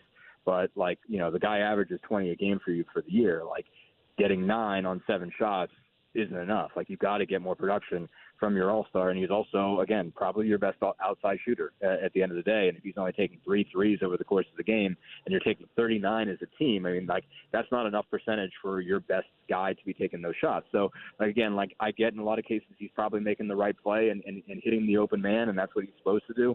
But there's got to be some opportunities where he hunts shots. I mean, he doesn't have to take 25, but he's got to take more than 7. Last one from me. Do you think that this is an instance where they miss Benedict Mathurin a little bit just because of the shot creation and the ability to make something out of nothing, or maybe make a defense pay when they close out too hard, something like that? And the hell-bent desire that I'm going to the rim no matter how many people are in front of me, yes, I think they missed that for sure. I mean, like Ben, Ben's level of confidence is off the charts. You can't knock it off. He's not going to change. It doesn't matter if there's 5 bodies in there. Like, when he wants to go, he's going to go. And there are sometimes when you're like, that takes you out of your game, but sometimes you're like, that's exactly what you need. You need somebody that is afraid of absolutely nothing. And, they could have really used Benedict Mathurin out there being not scared of the moment one single bit, because he wouldn't have been. He absolutely would have been willing to take every shot, not care if he missed, take the next one, drive 2 and 3 bodies to get to the rim, finish through contact. He can do those things. And, I mean, maybe he would have had a rough night where he went 5 for 20 or whatever, but, I think he would have looked around and saw everybody else was a little bit shaky and said, well, heck with that, I'm not. I'm going to the room, I'm going to make a play. And so, I think they definitely missed that. And it's, a shame for him for as much as, this playoff series at the end of the day is going to be about experience for these guys and getting used to it. It really would have been nice for them to have a young, up-and-coming player like Mathurin get the sense of this, what it's like, and actually be on the floor for it. Dustin Dopirak is our guest, covers all things Pacers for the Indy Star. Dustin, the second half, and I know it was somewhat out of reach, but the second half, Damian Lillard is held, relatively in check. There's not anything in terms of his impact or his fingerprints really on the game in the second half. Of course, Middleton certainly did. Bobby Portis did. There's other areas where that occurred. But how much of the assignment moving forward do you think is defensively them being willing to send doubles and them basically saying, okay, anybody else but Dame beat us like they did in the second half to open the game, versus no, there's still enough trust, say, in Andrew Nembhard to draw that assignment and hold things? Yeah, it's a good question, is to figure out what direction they're going to go with that there. I mean, I think, Nembhard was trying to be aggressive, and he got himself in some bad positions. And I think he got himself really amped up for that assignment. And Lillard was like, I know how to play you, basically. Like, you're 24. I've been in this league for a really long time, and I know what it's like when guys come at me like this. I know how to get you in bad positions. So, I think it's reading the scenario is like, again, is Dame going to be like this for, the entire series? And if he is, then you've got to throw doubles at him. It's just, again, like, he didn't go crazy on them during the regular season. There was, I think, maybe one game where he really got them. But there were some others where he was really quiet, and Nembhard had something to do with that. So, I think you got to read it. Maybe you start him out just in playing him straight, and then, see if Dame is on one and try to figure that out early, and then throw doubles, and be ready to do it as soon as you know. But yeah, I think it's a big part of it is deciding whether that's where you're going to go. And, especially if Giannis it isn't going to play game two, maybe you got to go all out on that and believe that that's your best opportunity. Did Ben Shepherd look like a rookie yesterday? Yeah. Yeah, no, he did. I mean, I think I'd have to rewatch and see if there's any moments that he looked like he grew up a little bit. But yeah, no, he looked like a rookie, and Nembhard and Haliburton looked like they were playing in the first playoffs, and a bunch of other guys looked like they hadn't played in playoffs in really meaningful scenarios. And the guy who, again, it was pretty obvious, the guy who'd been to a finals before. Pascal Siakam, his heartbeat did not quicken one bit. Everybody else's did.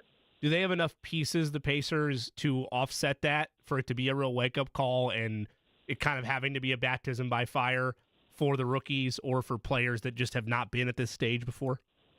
They do if things come together. Part of it is just shots got to go down. If you start making threes, it changes the game. And they had open ones, and if you start making the open ones and the defense gets scrambled again, and then you can drive on that, then you have a chance. They have enough guys who can make shots, but it's got basically confidence has to transfer. You got to start believing that, the rim is just as far away in April as it was in January, and you got to believe that. And so at some point, that's got to be the thing. Is that there's got to be just that same level of confidence, less nerves, and just play like they know how to play. I have 4 people that watch this game, which is probably, Chappell probably did as well. Mike Chappell did, but since the one that covers it and those that watched it, just for the poll to make sure I'm not insane, end of the first quarter, when Damian Lillard crosses half court, we all knew that's how that was going to end, right? Step back, crossover 3 at the horn. Sure. No one else, no one was surprised by that, right? So make sure that you're on record with that with me. Yeah, no one was surprised by that. But in the same way, if you try to step to that point, the last thing you need is that to become a 4-point play. So, look, it could have. If you're McConnell right. would have overplayed that, it could have been a 4-point play. This is why I'm not in the X's and O's game per se, but I almost would have just tried to steal off, and Dame, if you'd like the layup, then Miles is their help side, or Pascal's their help side. We're not letting you get a 3, but yes, you're right. Yeah. If you do play it 2 over, you know what? It was momentum anyway. It's semantics. Yeah. It's semantics, Dustin. I don't care if it's a 4-point play or a 3-point play. Don't let it get off. That's all I'm saying. Right.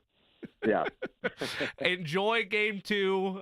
We'll keep following along. Find all your work on the Indy Star. Any selective pieces or any key pieces that you're currently working on that we need to dive into outside of the regular beat?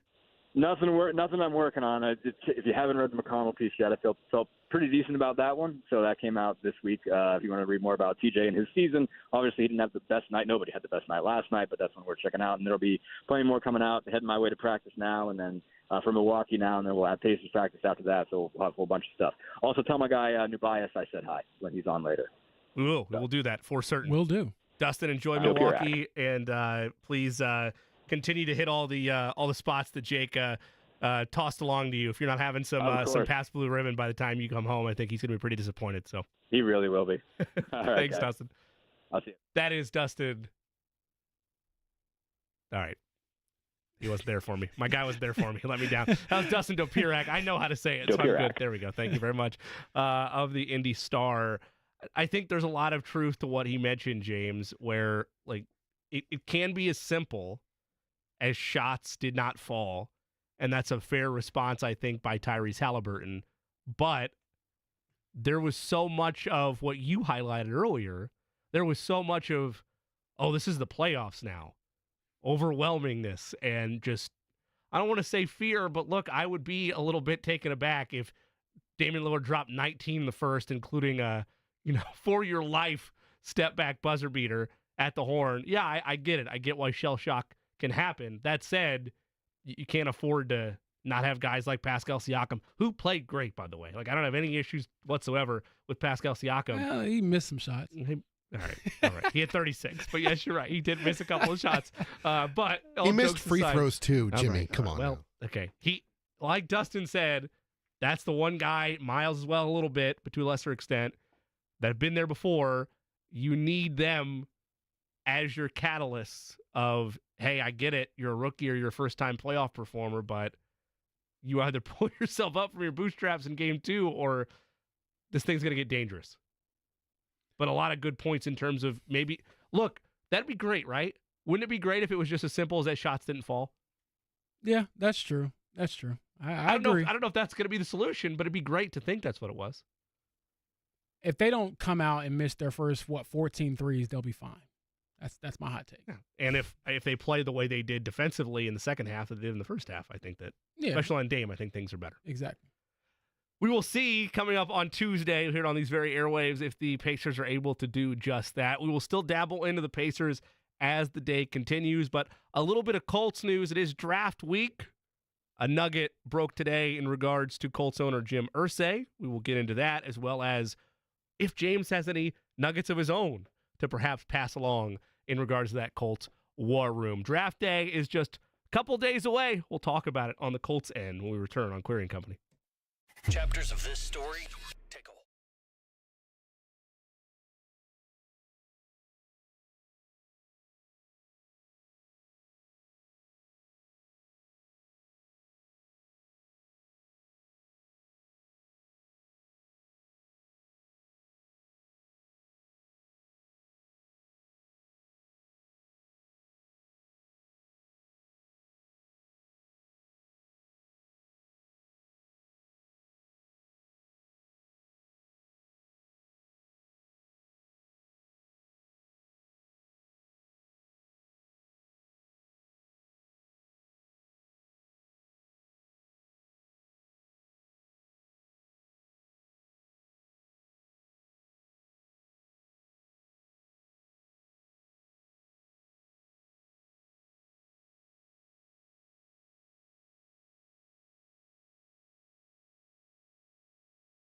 Well, we are just days away from the 2024 NFL Draft. Just 3 days away, in fact, from the Colts awaiting their turn to be on the clock at pick 15. And an aspect of this conversation that has been talked about and speculated, I think, across the sports landscape here in the state. Maybe not like public pieces being written about it every single day, but it's been on everybody's mind just because of the timeline that's occurred over the last 4 or 5 months. And that is, of course, when the public will see and have an opportunity to, talk with or be used to the mainstays of post-draft press conferences and, your regular hits that you're going to receive from Colts owner Jim Irsay that have been on the minds of, everybody of the three of us. Of course, Jake has covered it extensively.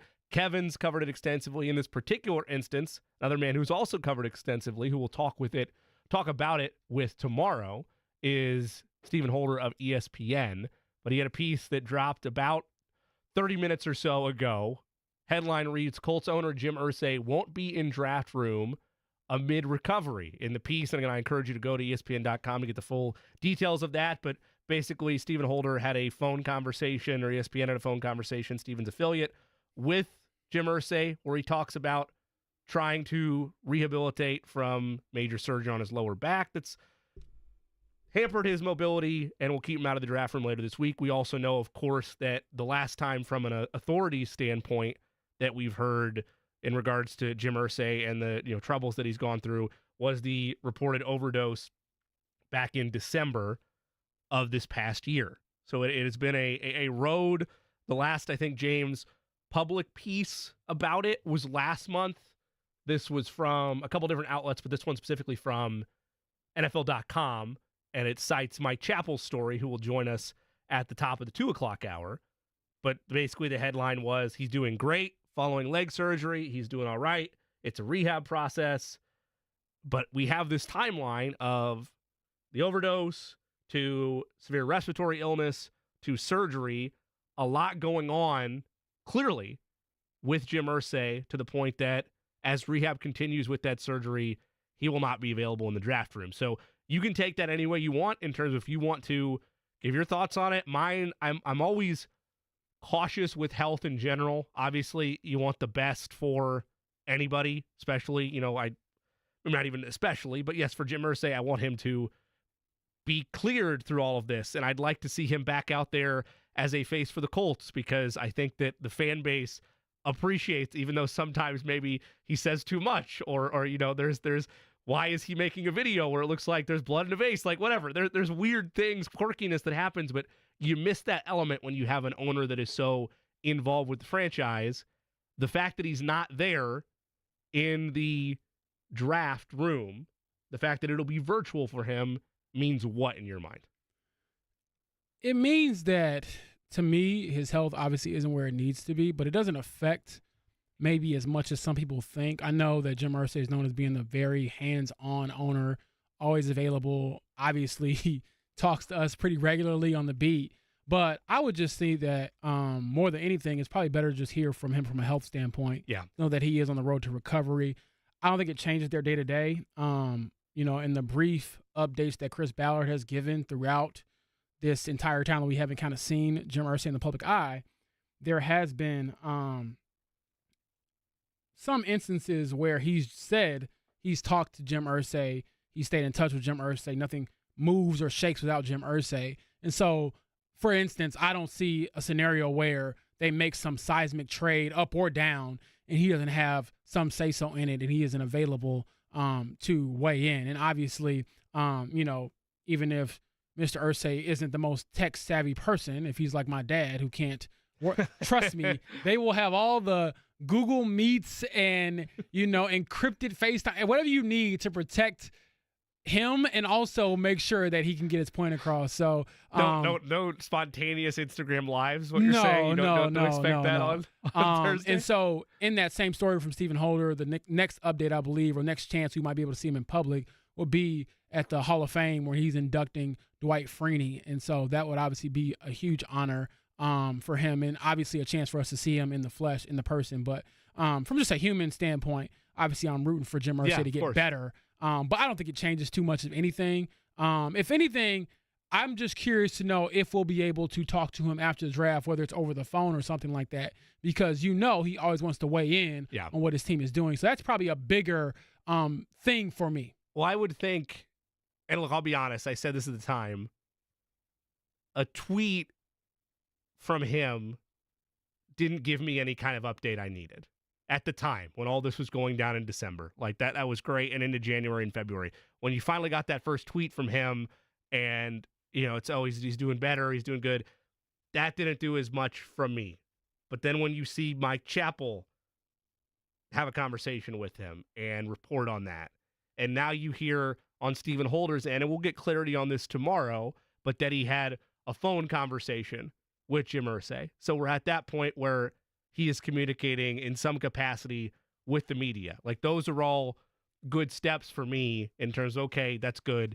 He's progressing well. We obviously wish Jim Irsay all the best. And maybe that August, as you mentioned, enshrinement for Dwight Freeney is enough to, where that is a can't miss moment unless health really will not allow you to do so. So especially since he's going to be inducting him into the Hall. In regards to your point of will he be available to talk post-draft, this is clearly not me speaking for the Colts. This is me speaking on my end, observing as a third party. You would think if he's well enough to have a phone call of however long in length with Stephen Holder, that you could then, even if it was you and everybody over at West 56 around one of those, 1990s like conference room phones that's just, on speaker mode, like I would think that something like that would be possible. But again, even if it doesn't, it does not take away from the underlying point of A, the importance of this draft, and B, the Colts' ability to do what they need to do from an execution standpoint on their draft board. Like that is not, as you've clarified, and I'm re-clarifying here, that's not something that Colts fans should take away with, that means that they're not going to be able to make trades, they're not going to be able to make their selections. Like, he's going to be there virtually, and he clearly, right or wrongly, trusts Chris Ballard to make the right decisions, even though, again, Jim Irsay will be available in a virtual component. But in terms of an update, James, you mentioned the human side of it. Good to hear. Good to hear he's still progressing and is on the mend. In terms of an operations standpoint, this is still as significant of a draft. If you take away last year, which was, a franchise quarterback selection, this is now the further draft of development 1 year into the Anthony Richardson tenure, even if it is a de facto rookie season for him, because it's year 2 in a season where he only played a handful of games. This is still as important of a draft to make sure the right foundational pieces are set aside to ease his development. And with or without Jim Irsay there in person, that's still going to get done because of Shane Steichen, because of Chris Ballard. Speaking of which, as we look at the countdown to the draft, you love a good mock draft. I know you do, for multiple reasons. One, because it gives you an opportunity to put on the shoes of a general manager and sit in that seat. But the other is occasionally it gives you an opportunity to rile up Colts fans. Your first mock draft, I think, kind of did both. Yeah, because it was an ode to the Chris Ballard of yesteryear with your trade back scenario. But your second mock, that is out now on The Athletic, correct? Second mock is out, came out this morning, and it was a extremely optimistic yet realistic look at what could happen, like best case scenario. But it wasn't just some outlandish, oh my gosh, are you kidding me? Malik Neighbors fell to 22. I'm going to take it. Like, it was pretty realistic given the players that were on the board. There was a weird run on just linebackers all of a sudden, and Marvin Harrison Jr. was still there. I don't know. That wasn't any of that. In all seriousness, that's how some of this stuff goes when you do these, mock draft simulators. Another one I've been using is Pro Football Network. Shout out to them. They've done a great job. But even then, I still will look through and think, okay, there's no way this player is going to be there at this moment, so let me make a more realistic pick. For example, there are times where, let's just say Rome Odunze falls to like 18 or something, and I'm like, that's not going to happen. Yeah, no way. At all. No, like, there's just no no chance. So it was, I do think that there is, and my draft starts this way, there is a realistic, maybe slim, but realistic chance that Brock Bowers stays there at, let's say, number, 15, and they're able to not even have to move up and pick him. And then from there, the board itself was pretty self-explanatory, but I enjoyed it. I thought that was realistic, had some trade backs in there, typical Ballard style on day 3. I encourage you all to check that out. Spent a couple hours on it yesterday. I was watching playoff games, so I was, I guess, being a two-sport athlete a little bit, but it was fun. You think they would take Bowers if he was there? I actually do. And I say this because if you would have asked me this before last Friday when we talked to Chris Ballard, I would have been like, they're probably going to take a cornerback. But he sounded so confident in his young cornerbacks. He sounded very confident in Juju Brents, very confident in Jalen Jones, very confident in Dallas Flowers, and almost kind of scoffed at the idea that we're suggesting that they're really young and inexperienced. And I support the confidence for one of those 3, by the way. I think most people probably feel the same way. Juju, second-round pick. Who's your second? Jalen Jones. I thought he played really well, especially down the stretch. That's fair. That's fair. My pushback to that is everyone felt that, maybe not everyone, but a lot of people felt like Rodney Thomas II will be the long-term answer at free safety. Bingo. After he had a really good rookie season. And then he regressed in year 2 and kind of returned to being a player that looks like, okay, you picked in the 7th round, you're probably going to be a reserve type of guy. He got benched for Ronnie Harrison in the most important game of the season. I know. And so all that to say, are you sold on enough in Jalen Jones to think he can be your, other starting caliber cornerback? And then keep in mind that Dallas Flowers was your starter to start the season and actually was playing pretty well before he tore his Achilles. And assuming the regular Achilles recovery occurs, he should be available to start the season. I don't know about training camp and all that, but he should be good to go by the beginning of the season. So all that to say, I don't know if I agree with his confidence in that group, but he sounded confident. He said they're not rookies anymore. They've grown up. And so I lean more towards offense now being that 15th pick.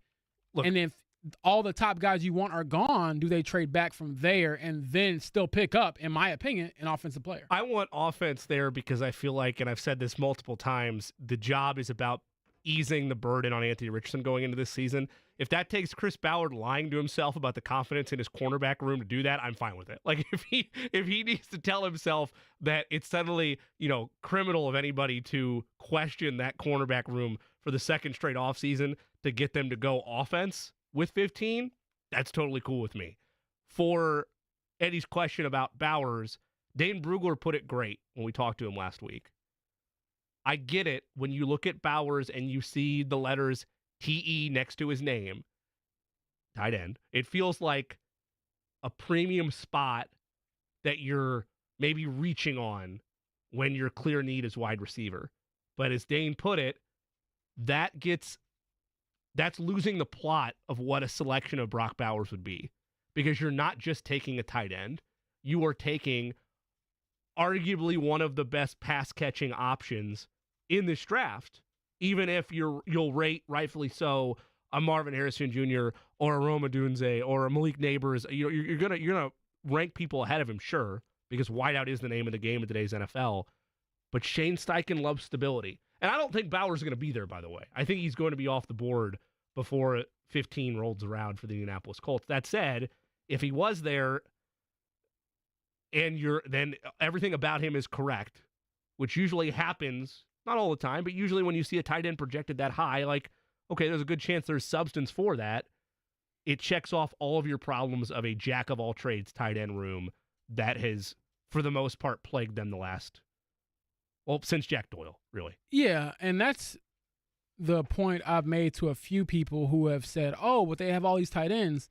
They don't have the tight end. Correct. That's the problem. They have a lot of tight ends that do different things well. Exactly. They don't have anybody that does anything great. And if you can get that one guy who might have some greatness in a few different areas, why not? And, another thing that I picked up on with Chris Ballard, and this is why I believe this mock draft, even beyond just the picks itself, if you read some of the analysis, you'll understand his thinking. he said the two things he wants to do for Anthony Richardson. Number one, keep him protected. Number two, put playmakers around him. And Brock Bowers is a guy I could see being that type of player. Brian Thomas Jr. from LSU, wide receiver, is another one I could see being in that 15 range.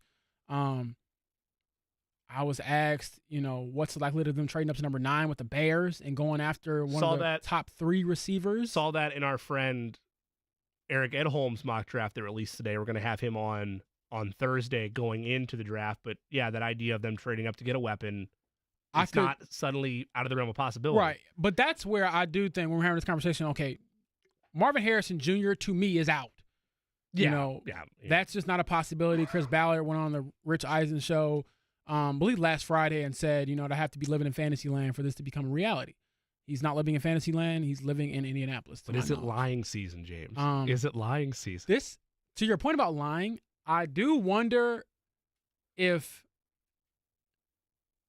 Ballard is blowing a little bit of smokescreen when it comes to the cornerback room. Let's dive into that. We'll have a little bit of time on the other side. We'll look at if there is perhaps some smokescreen and some gamesmanships in the chess match that leads up to the draft happening from one Chris Ballard. It's Query and Company, Jimmy Cook, and James Boyd's in here for Jake. Eddie Garrison with us as well on the Fan.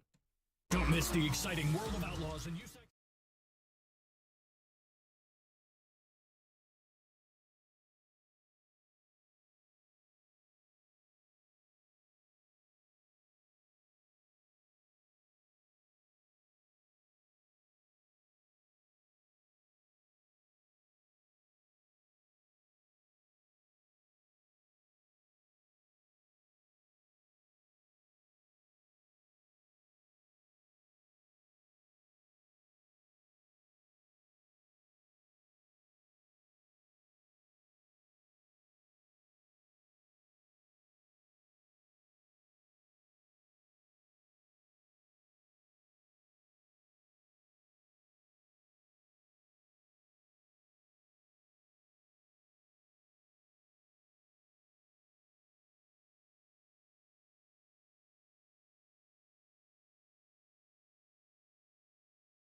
Fan. Went a little long with the Colts discussion, so we will table that excellent insight from our compadre James Boyd here for 2:30 in regards to where there might be a little bit of smokescreen happening from one Chris Ballard, and perhaps there is actual gamesmanship going on behind the scenes. But for now, we promised some tickets. We're going to give away some tickets. GMR Grand Prix coming up here in just a couple of weeks. Eddie Garrison, do you have a selection for where you would like to go in terms of caller number? I'll let our pal, as you put it on Twitter, I ran out of characters. James, I ran out of characters. Select the number 1 through 8. I'm going to go with 8 because that will be one more than the amount of shot attempts that Tyrese Haliburton had in game 1. There you go. By the way, just more of an inside joke for myself and Eddie. We don't like when, especially for someone you're not familiar with, the phrase bud or pal or chief is thrown around.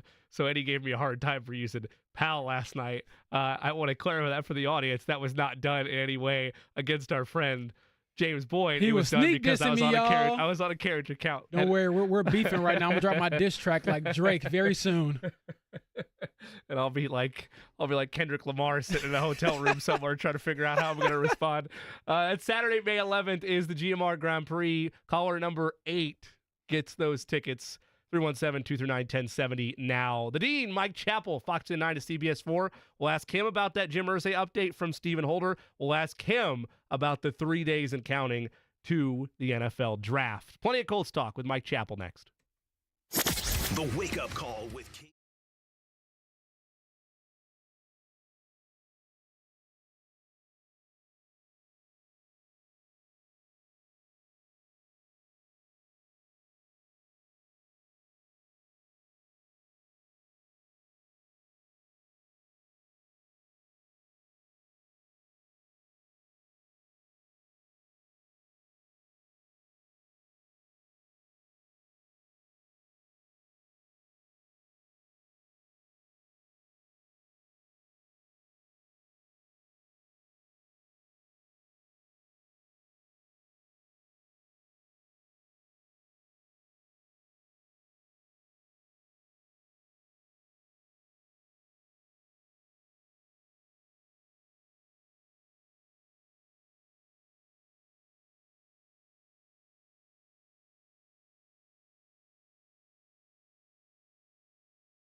From the 2024 NFL Draft, we already have one member of the press corps that will cover things on Thursday through the weekend, and we add another now. He is the Dean, Mike Chappell, of Fox 59 and CBS 4.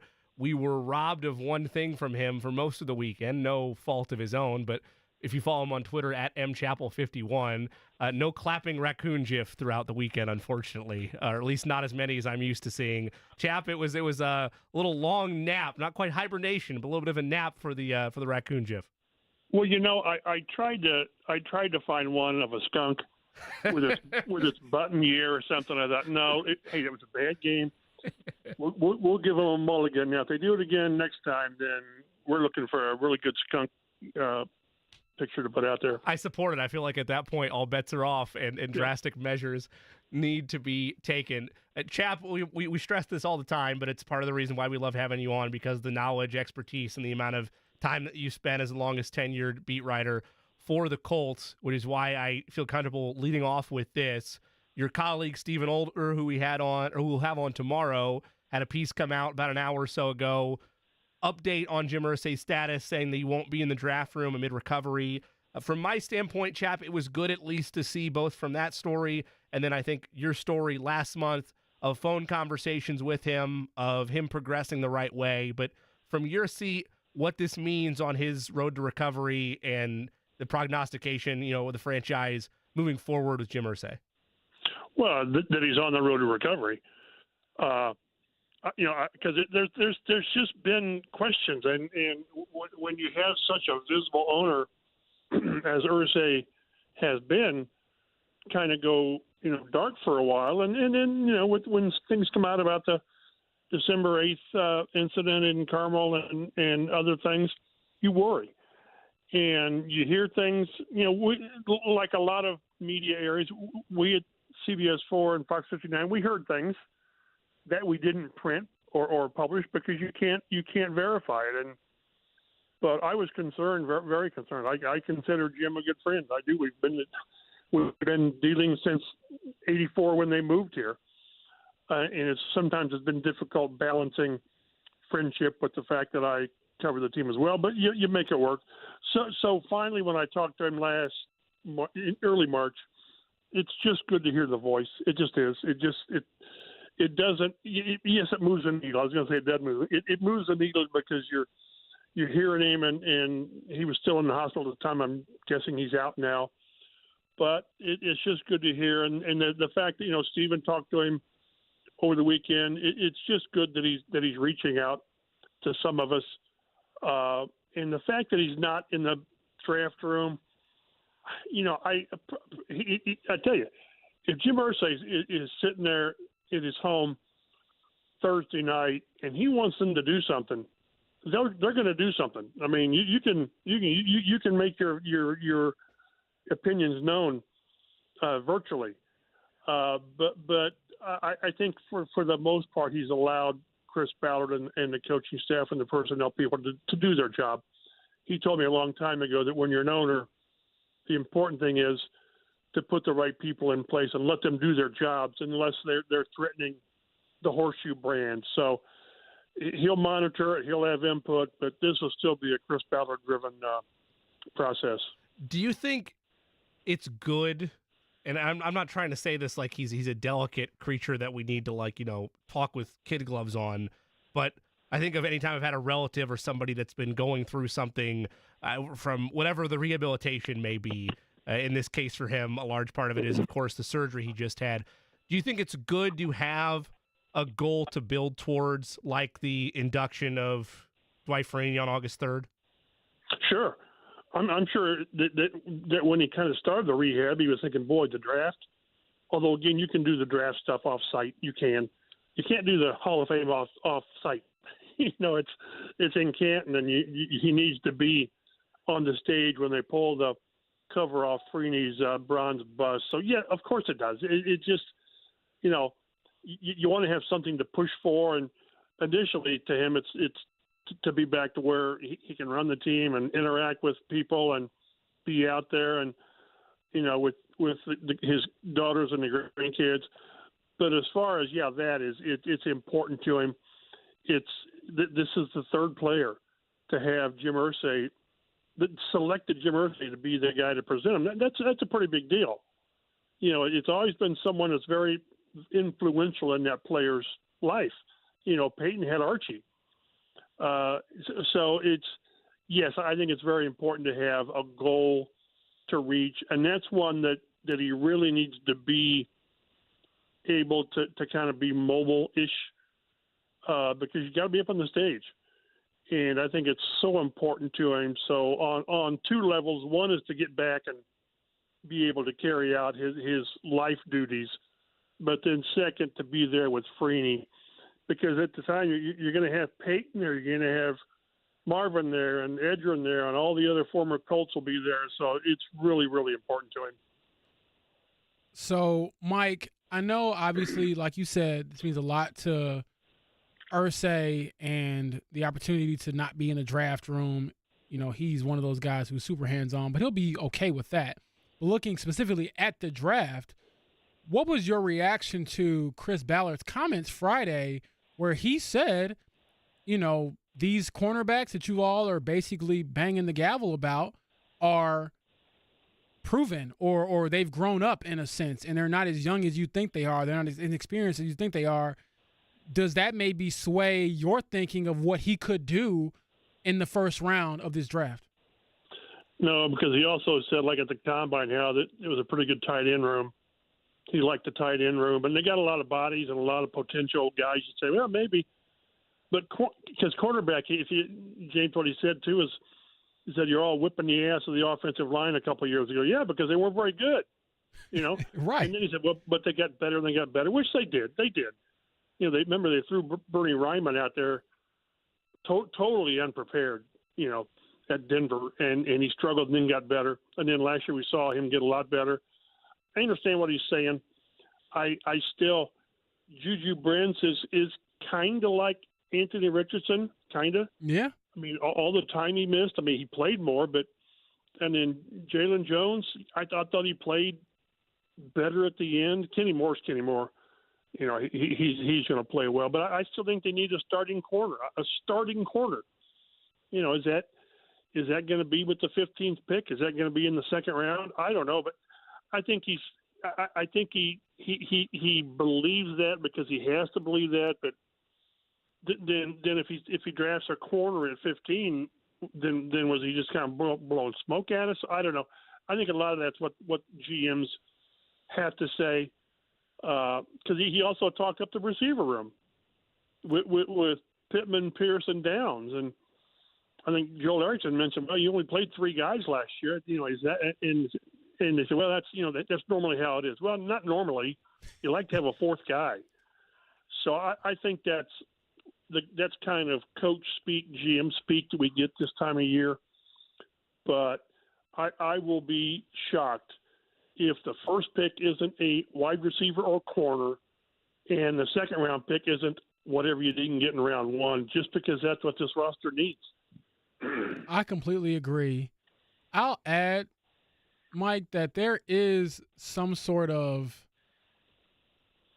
there is something to be said about the 2022 season when he brought it up. I was thinking to myself, maybe this is me being a jerk.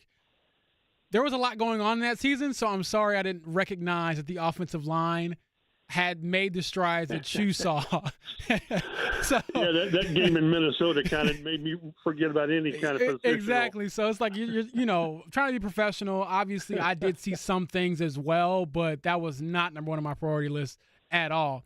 As far as maybe some sleeper needs in this draft, where do you see that being? I know we talked a lot about the cornerback room, but could you see them leaning towards a safety on day 3 or day 2 or early on day 3 or running back early on day 3? Like where do you see some of the other maybe peripheral holes in this roster? I still think they should sign a veteran safety. There are really good guys out there you're going to get for, on the cheap, so to speak, at this time of the year and in the offseason. The big money has really been spent on people, so I think you can get a really good corner in free agency. I think they draft running back, yes. And I think they draft an offensive tackle, not high. Because remember, he talked. He said, "This is a great draft for offensive line, and you're going to get some guys." I think he said mid-rounds and even later. I think you're always looking at tackles. I thought Blake Freeland played really well last year. They sort of treated him like Ryman, or they just kind of threw him out there and said, swim. Braden Smith, I'm not moving past Braden Smith, but his contract's up next year, I believe it is. Yes. So you've always got to plan a year or two ahead, and you cannot leave yourself short of linemen. Ryan Kelly, he's up this year. After this year, is the next center on your roster? I probably not. So I think, and with 7 picks, I understand how he likes to trade back to get more picks, and what do you say? The more picks, the more chance to hit on guys. I understand that, but this is such a young roster. And Stephen Holder mentioned this. If you look at the roster, this is a very young roster. Most of their draft picks from the last 2 years are on the roster, which is like 20-some guys, 18 guys. And at some point, how many young players are too many young players that you can get meaningful snaps and develop? So, I wouldn't mind adding 2 or 3 players that are going to be players, that these guys in 4 years are still going to be here. They're going to be players. Certainly the first and second round pick should be really solid players. I just don't know the value of having another 7th or 6th and hoping they turn into Zaire Franklin, which would be kind of cool. But that just doesn't happen that often. I think this roster is at the point that maybe you've got enough young developmental players. You've got 2 or 3 draft picks from last year that didn't play because of IR from injuries. Hall and who was the tackle, Jake Witt, and Daniel Scott is safety. So they've got a lot of young players to develop. That's why I still think they need a veteran safety, even with Blackman coming back. Offensive line, running back, yes. And I think, history is showing you can find those guys that are pretty doggone good later in the draft. So those are areas that we should look at. Tight end, not so much unless it's Brock Bowers. And would you rather have Brock Bowers or Malik Neighbors? I'd probably take Neighbors, a deep threat, but God, they've got to help Anthony Richardson. They just do. I was talking to Rick Venturi, and I would err on the side of giving my young quarterback so many options. Bill Polian did that with Peyton Manning. Every year, it was another skill player. So I'm not that sold on the receiver room to this point. So adding an elite receiver with deep threat really kind of intrigued me. The Dean Mike Chappell of Fox 59 and CBS 4 is our guest. Chap, 2 things, and a real quick one on I know you just threw out a name, but on the Neighbors aspect of things, if we're talking about that, in all likelihood, we're talking about them needing to move up to get him, right? You're not going where you're going to go, are you? Right. No, I mean, I don't think he'll be there at 15. I think he'd have to. Oh, I'm going there, Mike. I'm talking Marv Jr. Oh yes, I'm going there. No. Look, I'm willing to go there, but that's not what I meant. I just meant you referenced Neighbors. Like if you would rather have Neighbors or Bowers, that would be like the only way Neighbors is going to be there for them would be if they moved up. Correct? Oh, move. Yes. Okay. And how much would they move up? I don't know. The idea of moving up to get Marv Jr. It would probably start with your next year's first round pick. Correct. And something else. A couple of these guys have got mock drafts where they've got the Colts trading up to 9 with the Bears, which wouldn't be nearly as expensive. That's why I say I really don't care if they have 7 or 8 picks this year. I would rather have 5 and get a really, really good player in the first round. Because again, I think it's a young enough roster that you don't need more developmental players. This league's all about elite players, difference-making players, and I think they got a good roster. But who are their difference makers on this team? They've got Richardson, they've got Jonathan Taylor, and DeForest Buckner, and Michael Pittman Jr. is probably right there, right? I know I'm leaving Pittman out, but is he the kind of guy, as good as he's been, is he the kind of guy that you worry about during the week? Well, we got to shut down this guy. Sure. I don't think so. Now, the other guys, yes, that's why I say they need more people that really move the needle. Well, to that end, Chap, and the reason I asked just for the clarifier on Neighbors, let's just say for the sake of argument, and I don't think this guy is going to be there, to be clear. I've said that a couple times today. I just don't.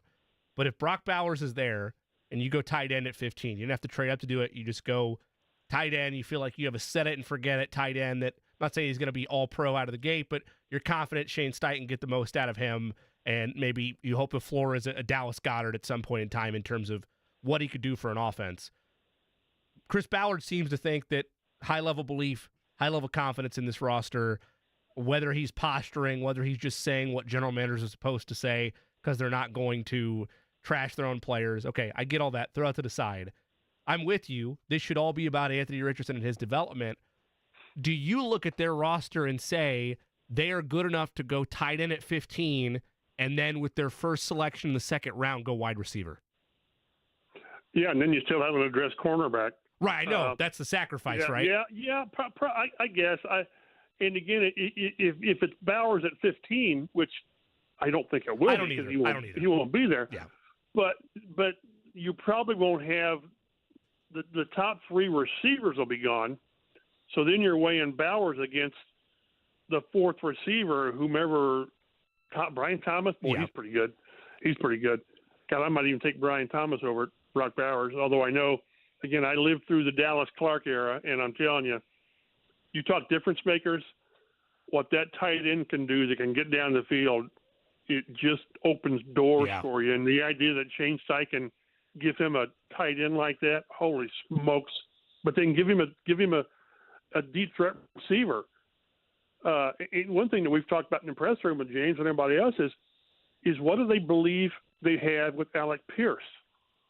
Has he not emerged because the offense and the quarterbacks have kept him down, or is he just not the guy that they need him to be? That's a big decision to make. If you think that Pierce is going to be that guy, then maybe you don't put quite that much emphasis on we need a deep threat, because in their mind, well, we've already got one. Well, we've not seen it to this point. So yeah, I'm in the latter camp, Chap. I think I think it's more of a shield to say that it's just because of the quarterback play that's there. Like, I feel like I've seen enough.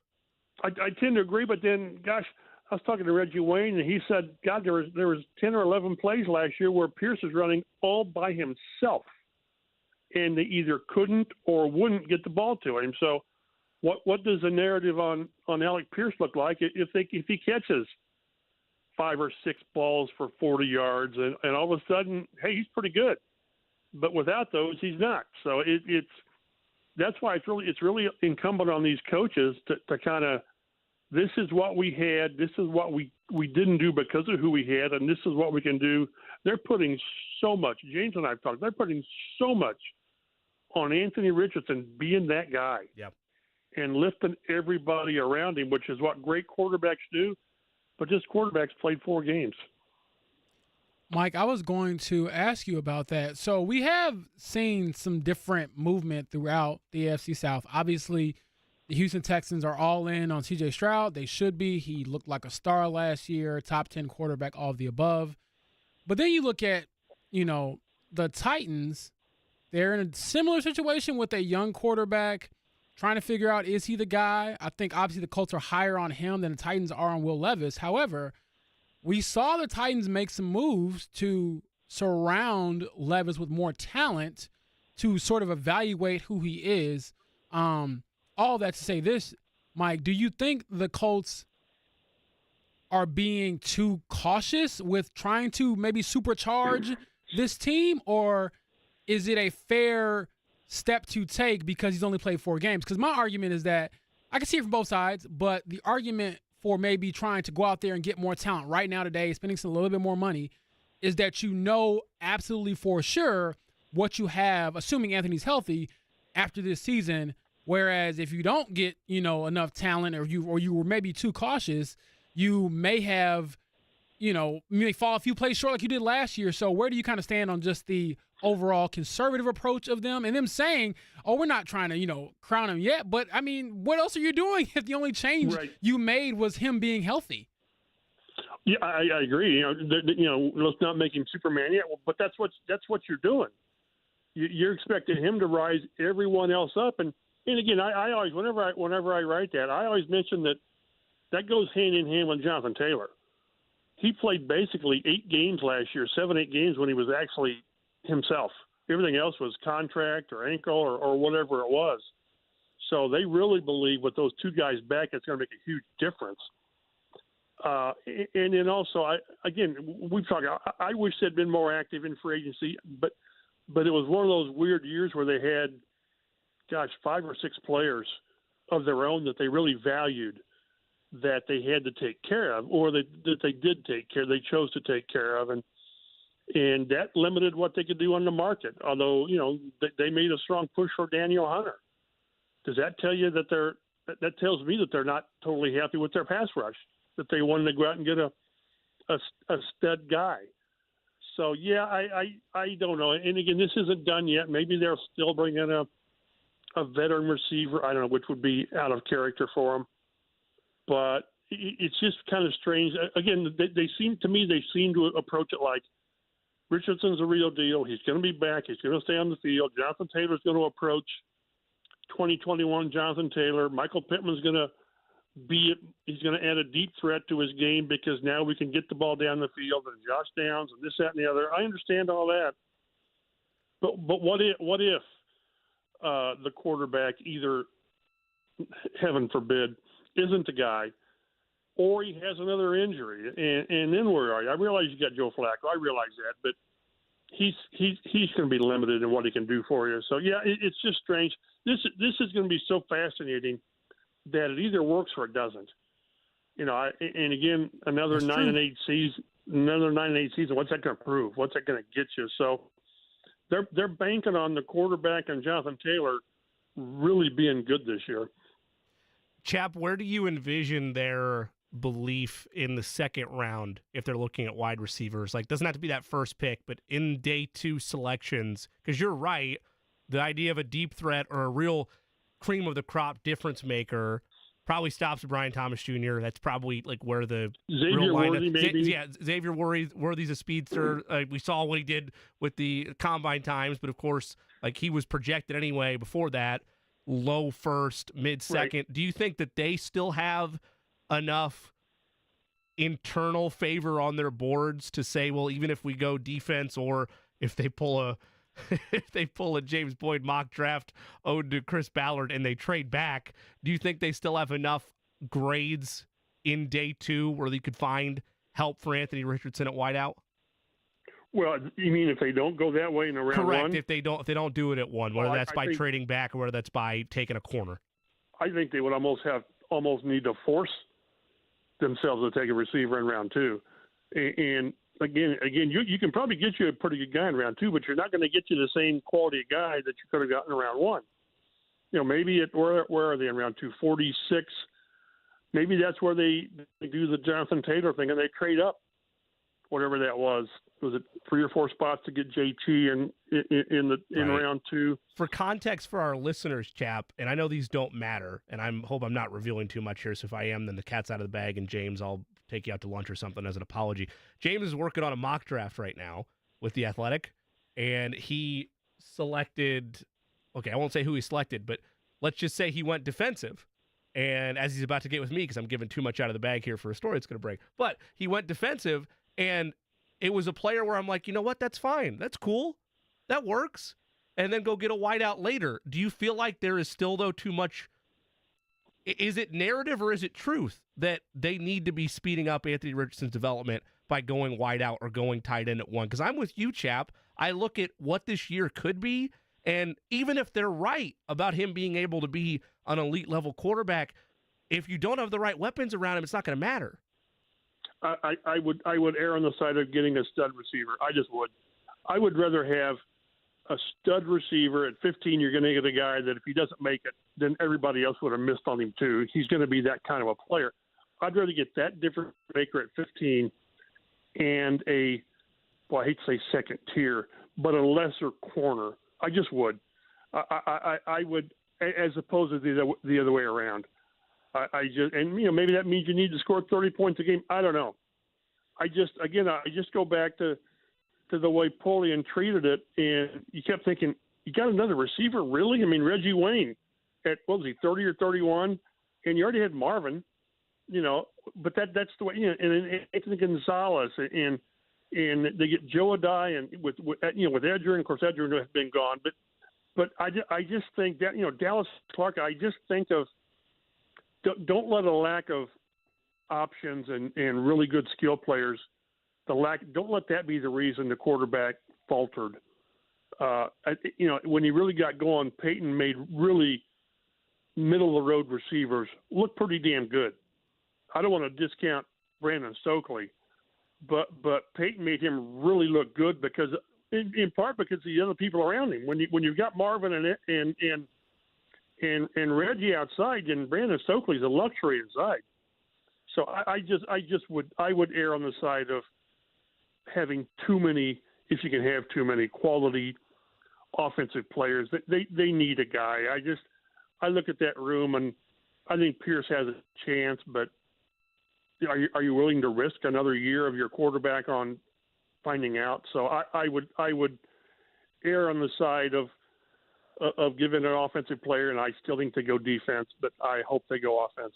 That's just how I'm wired. And the Peyton Manning years have totally ruined me from a personnel standpoint. I admit it. So and I saw what Ty did. I saw what Ty and Reggie did with Andrew Luck.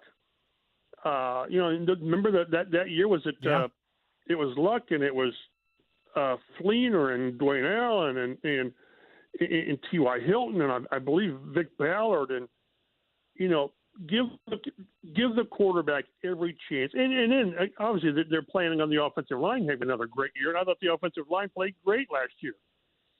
So give the quarterback a chance, and don't be sitting there in January saying, "Man, wish we'd have done something better on offense," and that's on us. That can't be what they say in January. He is the Dean, Mike Chappell of Fox 9 and CBS 4. And Chap, yes or no on this one? Any truth to the rumors? You're putting all the paper through a shredder and you're going all digital for this year's draft. James was telling me he thought he saw you making the transition over to a tech-heavy draft. Is that true?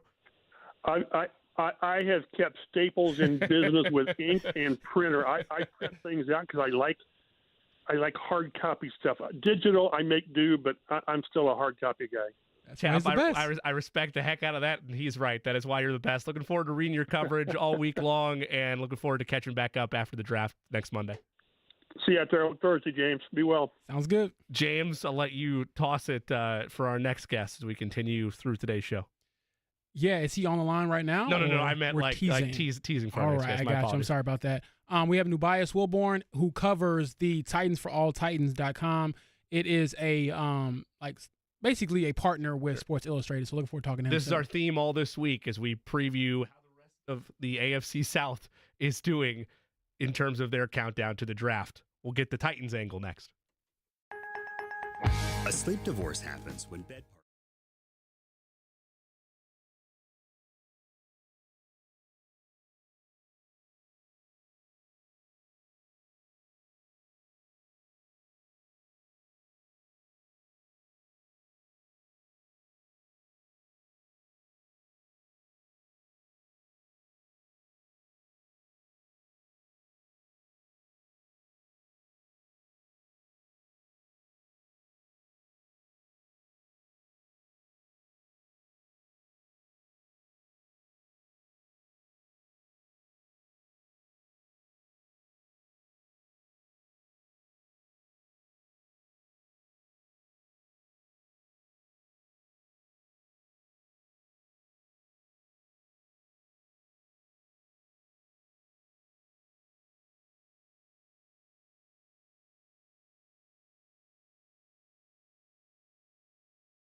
Still here rocking out in the DriveHulo.com studio. I'm James Boyd alongside Eric Garrison on the ones and twos and Jimmy Cook, my co-host for the day, because I'm filling in for Jake Query, who, is too lazy to get out of bed after getting off a flight from Long Beach. No, I'm joking.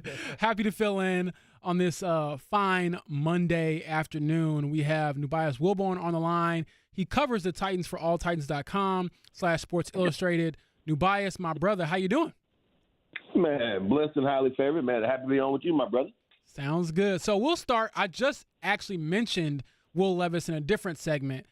What do you think of the talent they've added around him this offseason to sort of see, is he the guy in Tennessee also? And then also just looking at just the overall landscape of the AFC South, what are the Titans trying to do to kind of regain some ground?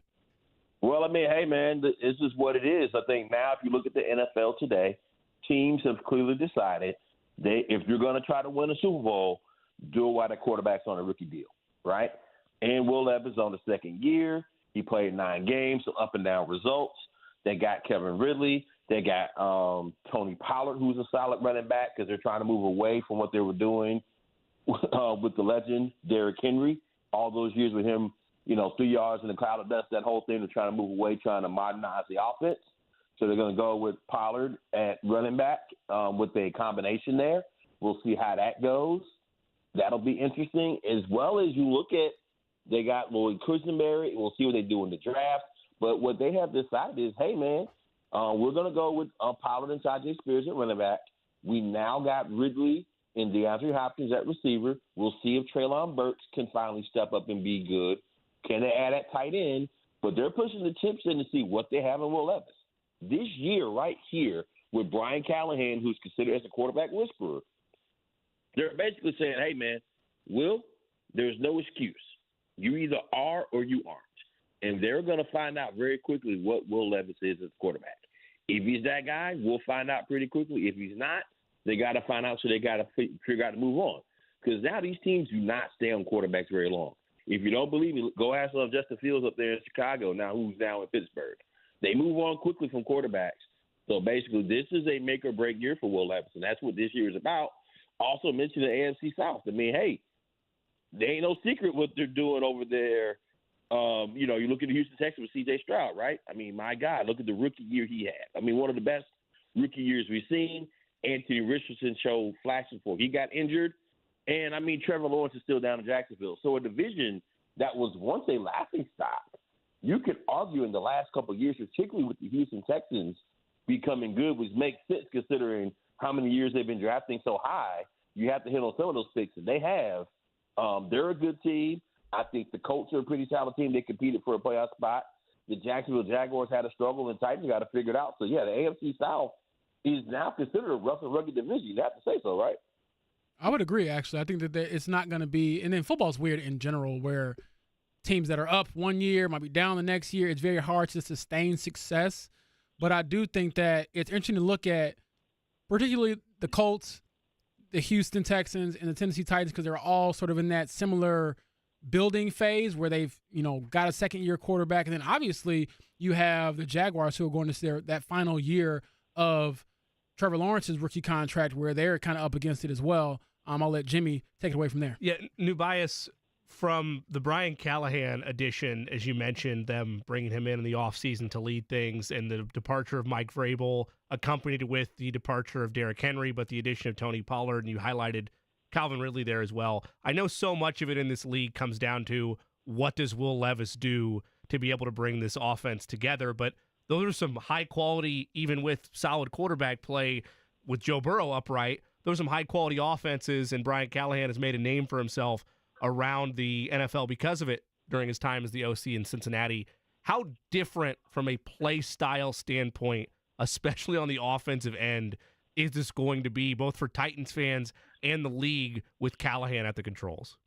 It's going to be, from what I said, it's going to be very different. I mean, keep in mind, look, when you have a guy like Derrick Henry, who, by the way, I think is going to do very well in Baltimore, you put him with that quarterback and what they already have there, buddy, watch out, son. It's going to not be fun. That won't be pleasant, all right? But that being said, it wasn't working with the Titans anymore.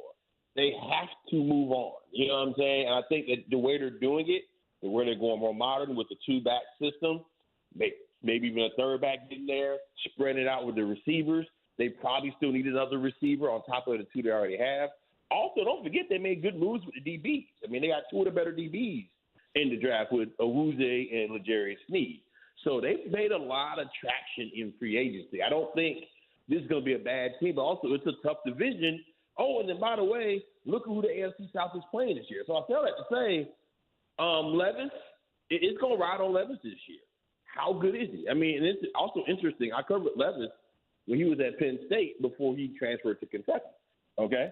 And so seeing his maturation go from a guy who was mostly a running quarterback to someone who developed his passing in Kentucky, and now can he put it all together? And I think there's a chance he can, but, hey, man, it's a tough league. But as my man James said earlier, that's the beauty of the NFL. It is designed for teams to get good quick or get bad quick, and it can change fast. So, I mean, right now there's a lot of questions about the Titans. I want to see what they do in the draft, how they go about that. But, I mean, hey, man, they're on the rise. It's going to be a much different scene. It's going to see more 3 and 4 wide receiver sets. You're not going to see it being one running back getting 25 carries like you did with Derrick Henry. You're going to see maybe, Spears maybe get a good 10, Pollard maybe get a good 8 or 9 carries, and then also you're going to see the receivers out of the backfield catching the ball more. It's going to be much different. And don't be surprised if you see the receivers go out. You see the running backs go out wide too on certain plays. So, because these two running backs can also run pass routes. So it's going to be a much different offense. Where does their board sit at 7? The last time I looked, it had them taking Joe Alt, the offensive tackle out of Notre Dame. Is that what they're looking for, is interior protection at that spot at 7, or do you envision it being a more playmaking style pick, or do they take care of that in the offseason to this point? It's a very interesting thing, right? I think I just saw today, I literally just wrote this, nearly 60% of mock drafts, which, again, they're mock drafts. None of us are in these rooms, so we have to take that with a grain of salt because we're not in these rooms. But they have Joe Alt going. The consensus is the Titans need a left tackle. I mean, they were one of the worst pass protection offenses last year. The assumption is you get the best offensive tackle, you take Joe Alt. That is the assumption. However, Brian Callahan has said he typically prefers playmakers. Also, keep in mind, my colleague Sharon Davenport at ESPN wrote about how when Callahan was in the situation when they could have taken Jamar Chase or Penei Sewell, they went with Jamar Chase.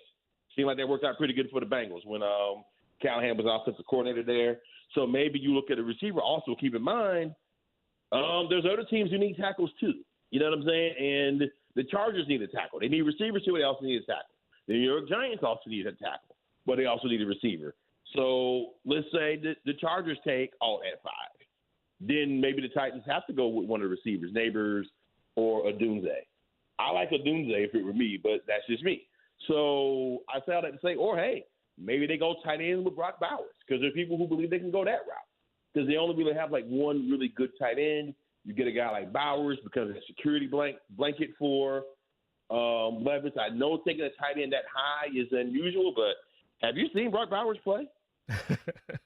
I have, and trust me, around here, if he goes that early, then it becomes, oh no, where are the offensive weapons going to come from the Colts? Because believe you me, it'd be nice to have one solid tight end. I would like that type of burden to be had on the Colts. James, go ahead.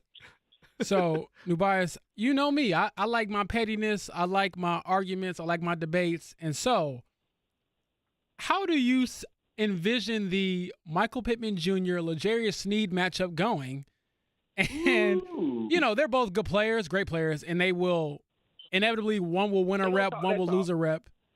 But I do want to ask, how do you think whatever fan base will react depending on who wins that matchup and that game because of all the smoke and mirrors that were involved with, L'Jarius Sneed to Indianapolis, with him ultimately ending up in Tennessee?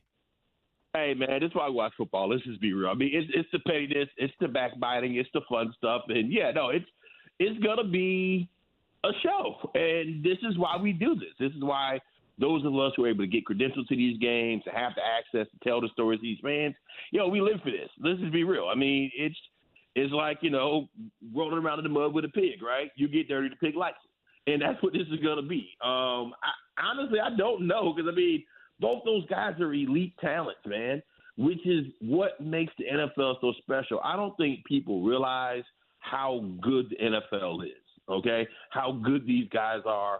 But then you talk about two of the best at their position going against each other twice a year. This is what makes it fun. This is why divisional play matters. And, again, this is an AFC South that, 2 years ago was pretty much the worst division in football, right? Yeah. Now you're looking at a division that every team has something interesting. The Colts have a bunch of interesting players. The Jaguars have some interesting players. I think the Titans now have some interesting players. And obviously the division champion Houston Texans, who for 5 years were pretty much the worst team in the league, all of a sudden have the best young quarterback. This is fun, guys. Yeah, it's a great time to be able to be a part of it and cover it for sure. You mentioned it all coming down to Will Levis, and that's basically the barometer that we get from Indianapolis from afar in terms of where things are in Tennessee.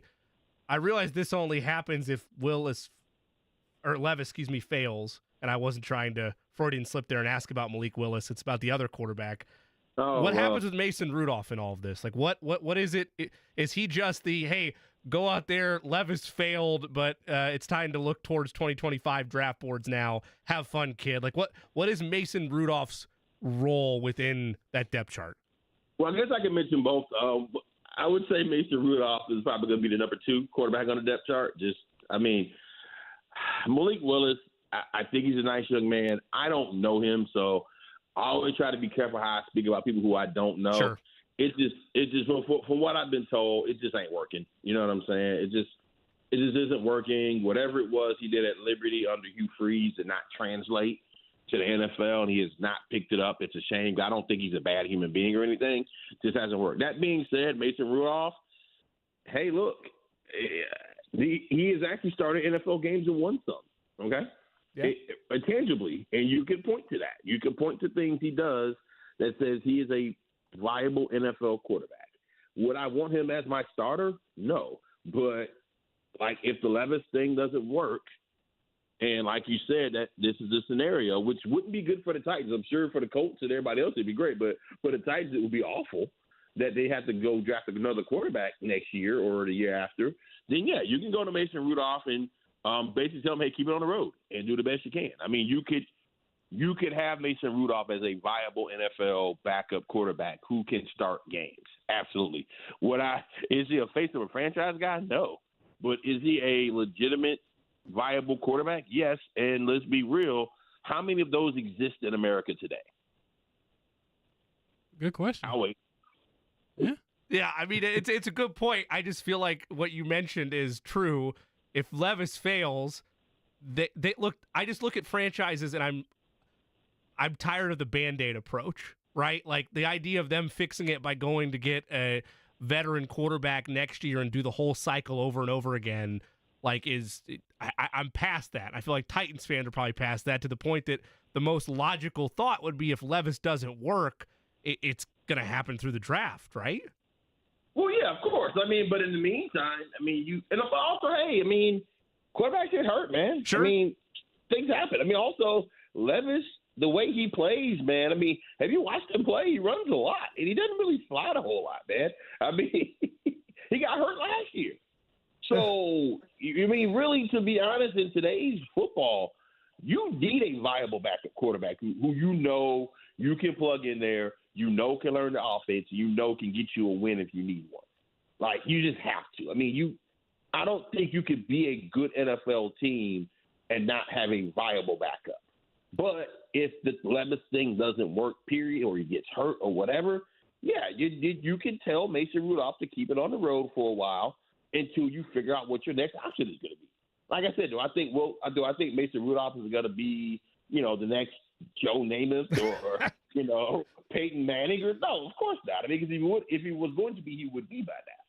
But do I think that if you have to, you can make it work with him for a while? Sure. Because, that's the NFL, man. So, Nubias, I appreciate the time, my brother. I will see you later this year when I'm in Nashville or when you're obviously in Indianapolis. Looking forward to seeing you, my man, and keep up the great coverage. Hey, same here, man. Thank y'all. Again, that is Nubias Wilborne, covers the Titans for alltitans.com/Sports Illustrated. You loved his metaphors, his similes, his verbiage. Is that a word? Yes, that'll play. He's a great guy, very vibrant personality, and obviously you can tell how much he enjoys even just talking about football, which is all of us, really. Yeah. I mean, we talk about these things, and it's like you look at the calendar, it's like, all right, well, they're not playing until September, so what do? We do this. and look, they've had, and credit to Eddie for this as well, because it's his mapping of this mini series that we'll have extended into the next couple of days with the Jaguars tomorrow and then the Texans on Wednesday. But just looking at what the AFC South counterparts have done to this point and realizing, as he said, there's been last year an arms race at quarterback. You saw it across the board in the South. Trevor Lawrence is already there. C.J. Stroud lit the world on fire, and you're hoping that Anthony Richardson is the same. Titans don't know what they have in Will Levis necessarily. I mean, look, I'll say the quiet part out loud. I know what they have in Will Levis, and it's not a starting quarterback, but hey, whatever. They can go do the trial run for a year and then learn that lesson the hard way. Either way, they made some big moves in the offseason, led, of course, by the addition of Calvin Ridley and L'Jarius Sneed. I'm curious to see what they do. When we return, we will hand out some bets from across the way. Eddie and myself, potentially Eddie, we'll see. We'll give out some playoff bets this evening, and we'll give the toss over to John, as well as final thoughts from James Boyd ahead of the NFL draft. Back to wrap it up next on Query & Company. Do you need air conditioning service?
This is my way. This is how I win.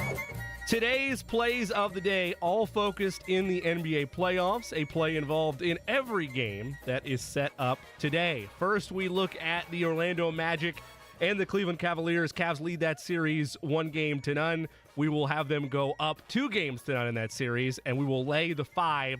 We're buying the half. We're buying the hook there. They're favored by 5.5. We will lay 5 on the alternate spread line. In 76ers Knicks, we will scoop 6. Philadelphia is 6-point underdogs going to the Garden. We will scoop 6 for Philadelphia. Last one for you, both plays with the Lakers and the Nuggets. Not picking a side in that game, but we will take over 24.5 total points for Anthony Davis. And my favorite bet of the night, over 37.5 points plus assists for Nikola Jokic. Eddie, any plays from you today? Chicken, first of all, is what you are.